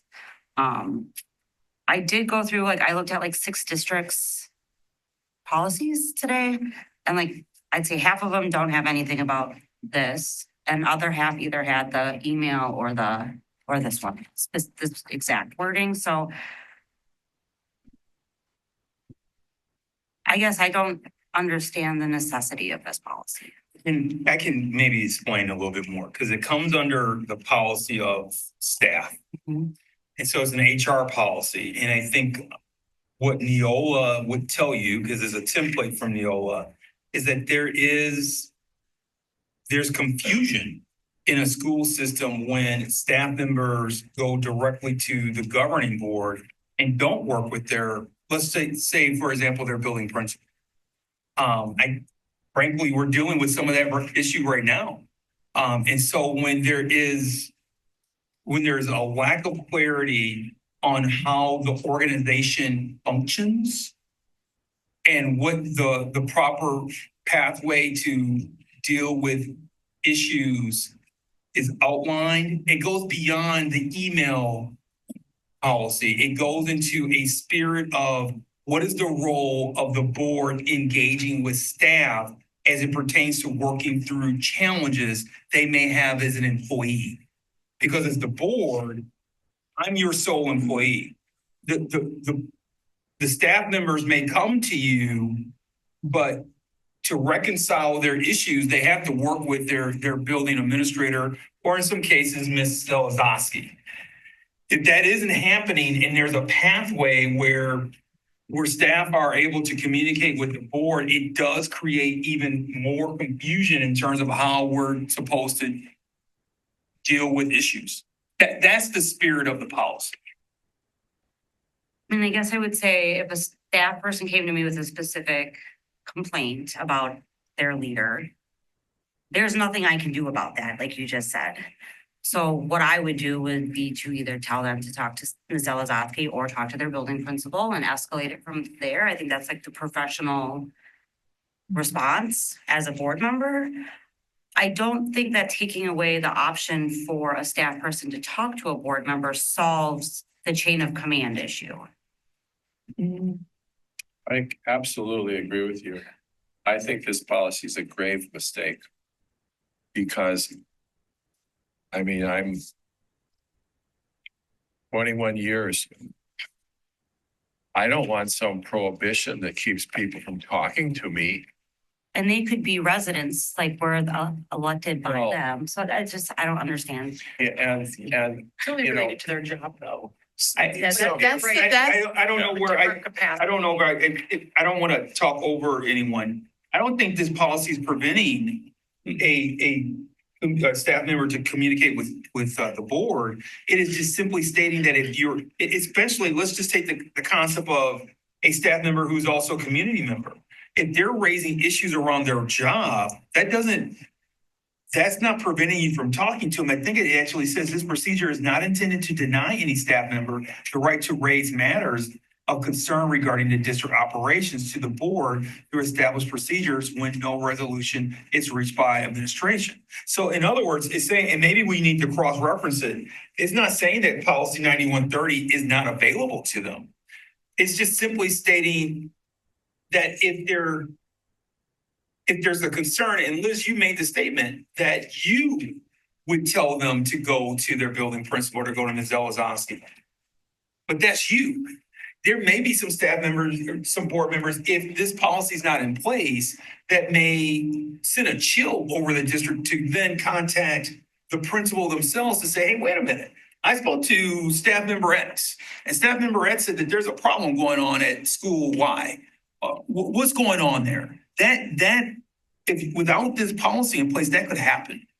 So someone calls me and says, I need to tell you something, but I want you to keep it confidential. My first answer is there are no secrets from the superintendent. That's my rule one. Then I say, what do you have to tell me? And then the person says, there was an administrator who physically intimidated the staff during a staff meeting with what could be considered an act of a physical action. I don't want to divulge anything here. And I'm afraid to talk to HR, and I'm afraid to talk to the superintendent. And you know what? I'm a senior teacher, and I'm the only one with the guts to actually tell you that this happened. That's reality. And I did go to the superintendent, and the superintendent took it to HR, and it was investigated. And I was board president, and the superintendent comes to me and says, do you want to see the investigation report? I said, no, that's a management issue. You handled it. But I needed to know what was going on in our buildings. And so there's been other things over the years. Now, Ms. Heimer-Relland, my gut seems to be the same as yours. I am getting really uncomfortable with this elected board telling everybody, don't talk to me. And I think this is a step too far, especially in this school district where we're a community and we go to TOSA Fest and we go to parade and we go to conferences. And this specifically says failure to do so may result in employee discipline. I was going to point out, Mr. Meyer, I think that it's the chill at the beginning that might make it harder, is creating this interpretation further. And that is a very strong statement. Yeah, it's pretty tough. And now if you want the teacher to go to law enforcement first, if you want them to file an Office of Civil Rights complaint first, well, that's what you're going to get here if you don't give people outlets. Now, as a board, we have to be responsible, mature, and use common sense, and we can't be interfering. But to make an ironclad rule that says don't talk to the board member. Okay. So respectfully, I'm in an awkward spot because there's pushback on the policy. And I'm just simply asking you to consider everyone is responding by saying, I wouldn't respond this way to these issues. But that the policies are not in place to address how you would respond to an issue. It's in place to ensure that the district operates efficiently. And I think some of the language, this is boilerplate from Neola, but they clearly have created this policy because there are problems in school systems when the chain of communication is not adhered to.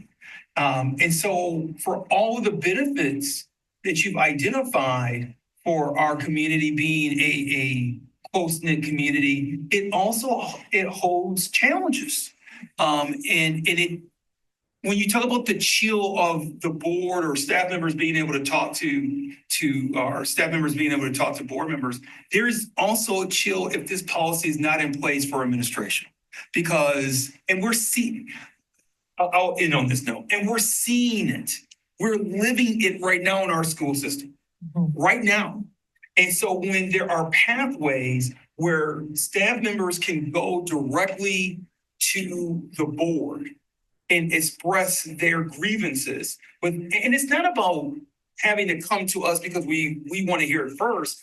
It's because that's how most organizations function. If there's an end around being done through the communication, then it does send a chill on the opposite end. So are we saying, and I'm speaking a little bit here for Neola in general and for the policy committee, are there ways that we can massage this language? Absolutely. But the general consensus of why it's in place doesn't go away. Yeah, I want to say the downside of not having it is the conflict that can evolve from someone not going through the chain of command. So I think, yeah, I would suggest that we look for some wording that reflects who we are, but also respects that a well-functioning organization, that people need the nudge to use the strategies that are within the organization. And if those aren't working, then, going to the next step. I think it's very similar to what we've asked for our families to do, which is first start with your teacher, then go to your principal. All we're asking is, I think what this policy is indicating is staff should do the same thing. Because I think, if I were using your example, Mr. Meyer, the challenge is if this staff person says something really bad happened, but I can't tell anybody else, now what are you gonna do? Like, what are we individually as a board member going to do if that person isn't going to tell anybody? Now we're just holding this piece of information, like it has to go through appropriate channels and Typically, I do tell the superintendent, not typically, I tell the superintendent. but in this example that they said, I don't want to even tell the superintendent. But my first answer is there are no secrets from the superintendent. If you tell me something, I am going to tell the superintendent. So I guess what would be the difference between us saying policy says you need to go to the superintendent to share that concern? So I would encourage you to talk to Dr. Means about that. Sure. Because that's kind of what this policy would suggest. My problem is the ironclad failure to do so may result in employee discipline. That is quite the chilling statement. There's no judgment, there's no nuance. And what if the problem is the superintendent? Yeah, I'd be fine striking that. Well, maybe not, but something here that lets us go out in the community and people aren't afraid to talk to us. But again, it's not that they can't talk to us. It's that if they're coming to us and they're having a specific complaint about their job, we should be deflecting and saying, this is the chain of command. You got to follow the chain of command. It's asking them to deflect themselves first. Well, it is asking them to do that because it's also, but it holds both sides accountable. Yeah, it does. Holds us accountable. It aligns, that was part of what was brought up, is that it aligns with what we have in our board. Right. And another answer from me is you must file a formal complaint. That is how you handle this. Yeah, which is right. Okay. That's what the policy But no, a is. formal complaint to the board. Sure, using policy 9130, right? Well, but then we have contrary language in 3112. So what, So because it's saying you can do that. It says it doesn't. This procedure is not intended to deny any staff member, blah, blah, blah, through established procedures when no resolution is reached by the administration. That's why That is 91. I made the statement, maybe we just need to cross-reference 9130. yes, so there is a formal channel Right. that they're not, this doesn't look like a total stonewall. Yeah, For my policy committee colleagues, I'm curious what the legal guidance is. There's 2 court cases cited that's unique for policy that raises the question for me, what legal issues have emerged that by not having this policy in place, might we be inviting? We did ask that. If it does come to a formal hearing, the board member could be accused of bias. It looks like Because he they're knew both too much. First Amendment cases. They are. And then the second one is the one I said that was most aligned with the actual school district.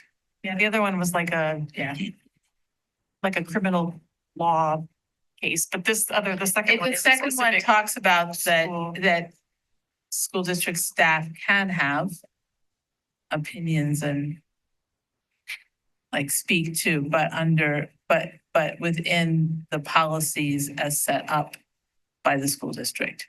So the school district can have a policy like this and the people need to follow them, but that policy, as we've been trying to parse here, is not strictly limiting a staff member being able to pursue a problem or speak up.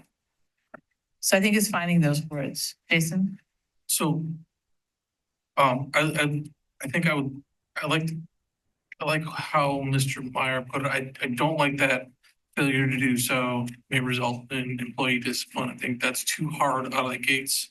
And also down in C, and I think maybe Liz, this is what you were touching on a little bit. I also don't like the second half of that first sentence. They will informally discuss matters such as so on and so forth. I mean, that to me looks like a potential First Amendment issue there too. Like why, how does this board have the authority to tell the employees and the board member, like, what they must, as it said, I'm reading it as this is what you're allowed to talk about in a social I think it's the word informally that's the emphasis there. If you think about that as rather than formally. So if you meet under those conditions, you're not discussing formally the following things, I but would want to clean that informal. language up. That's just confusing my, to me. yeah, okay. Yeah, that's how I read it as well, Dr. Worley, that it would be, it's basically like if I saw you at a party, I could ask you, if you're a Roosevelt teacher, I could ask you, hey, how are things over at Roosevelt going? But I couldn't, but you want to keep it, like you're keeping it loose. You're not saying, I'm a board member, you're a staff member. Tell me what's happening with the principal. I need to know what's going on in that building. I think Well, that's where you're not. this comes to that place to give protection for that checks and balances. I think it's So that both. we don't run into that. I said, because I think in our district, in our community period, I think that's what gets weaponized in there is that when we go places anywhere, we don't know what capacity we're going, even we're going out there in a social capacity. We walk in as friends and neighbors, but people, when they see us come in, you're automatic, you're on the job. There's no off switch. There's no business hours. So everything that comes to you that's said, and to Mr. Meyer's point there, I don't want that. And I direct people very cleanly based on our policy on there. Said because I told Mr. Montier, there's a reason I don't go to coffee shops as much as I used to, because every place and every venue becomes official place of school board business. I had it 2 weeks ago at junior raider night to the other side of the gym. So to avoid those conversations, that'll still come up. I said, because people see, they know who we are, and they want to go and engage for very specific things, even though we don't have that, not necessarily an out, but we can listen. We can always listen. But using the proper channels and having a checks and balances so they don't keep going around and going away from the building principal or administration or directly to the superintendent puts us in a position where they tell us too much and then it's, well, you didn't do anything about this the way that I thought you would. And now there's bias when something happens on the other side because now you're in a tussle between what was said, what was done informally versus going through formal channels. That's interesting. So in essence, we shouldn't view 3112 as limiting conversation. In some ways, it's protecting you as board members. That's what we talked about at the policy. Yeah. So if you go to the red and white event and someone pushes you to the side and says, I don't like that coach. 3112 can be utilized to say, I hear you. I don't want to chill your conversation, but here's the process that you should utilize to express it. But when you position yourself as the arbiter and you insert yourself in that chain of communication, that puts you in a bad position. It puts the organization in a bad position. But it's not. And you're right. I mean, we can clearly massage some of this language. I agree with the chill of failure to do something may result in employee discipline. I agree with the social interaction component and making that more general. But overall, the purpose of 3112 is to just clearly help. Again, I'm sorry for weighing in so much on this. It's to address some of the cultural issues that we've been dealing with in the district right now. And it's been hurting people. So that's the logic behind it. And it doesn't stop someone from saying, I want to talk to you as a parent, or I want to talk to you as a community member. So if someone is in those multiple roles, just like we as board members know that we need to say, I'm speaking as a school board member, or I'm not speaking as a school board member, there's this, call for clarification. I meet with staff members who are also parents in our district a lot and ask them, you are not going to have to deal with the retaliation from the person that you're speaking to. You have the right to wear your parent hat if you have that hat on. But what I try to clarify for people is that if you then start moving into the category of you can't have duality. I guess is the point. If you're coming to speak as a parent, then speak as a parent. But then you can't make the pivot and say, and also as a community member. I'm looking over at my colleague here. Dr. Marble is a parent in the district. And there are times where she has come to me as a parent. I don't talk. And we have this conversation where I say, time out, Nicole. I'm talking to you as Nicole Marble, the parent, not the chief academic officer. And she respects that division.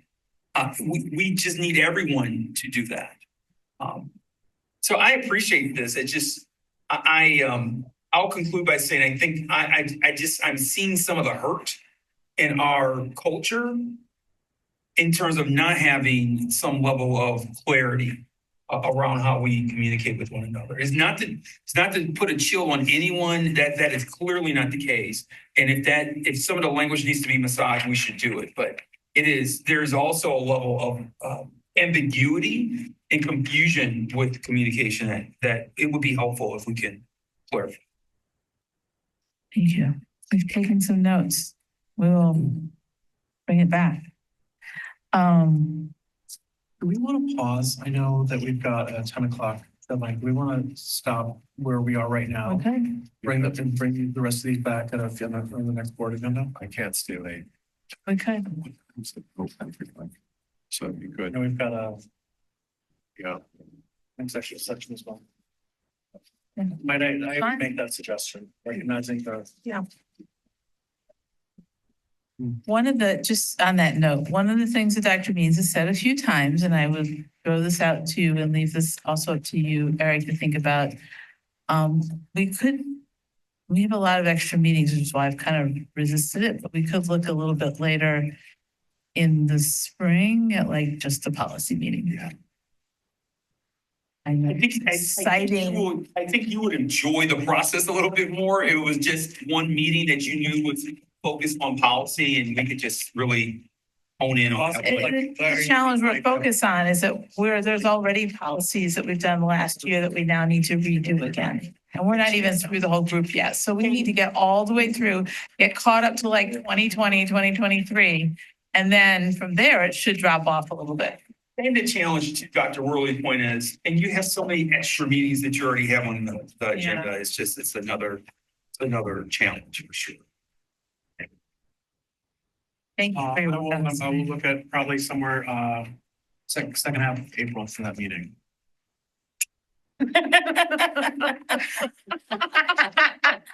That's what Eric. I know we have a couple board candidates who are online who are with us this evening. They're getting a May. Cleaner to do it earlier. Never mind. Future board. If the policy committee has any dates you'd like to forward, I'd certainly entertain that. I agree that it's hard to.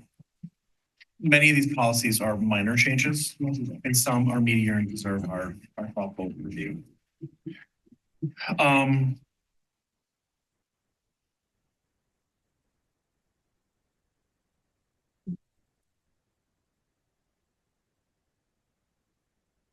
It is 9:48 p.m. May I have a motion to adjourn into executive closed session?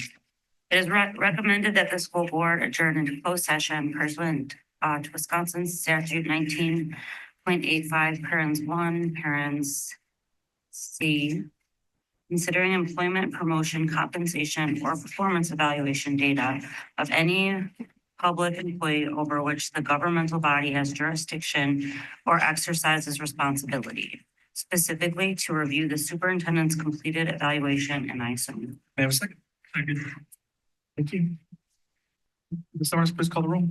Mr. Morris, Yes. Dr. Hoig, Yes. Mr. Wadier, Yes. Dr. Worley, Yes. Ms. Hammer Wallen, Yes. Mr. Minor, Yes. Dr. Jessefinger. Yes. I hope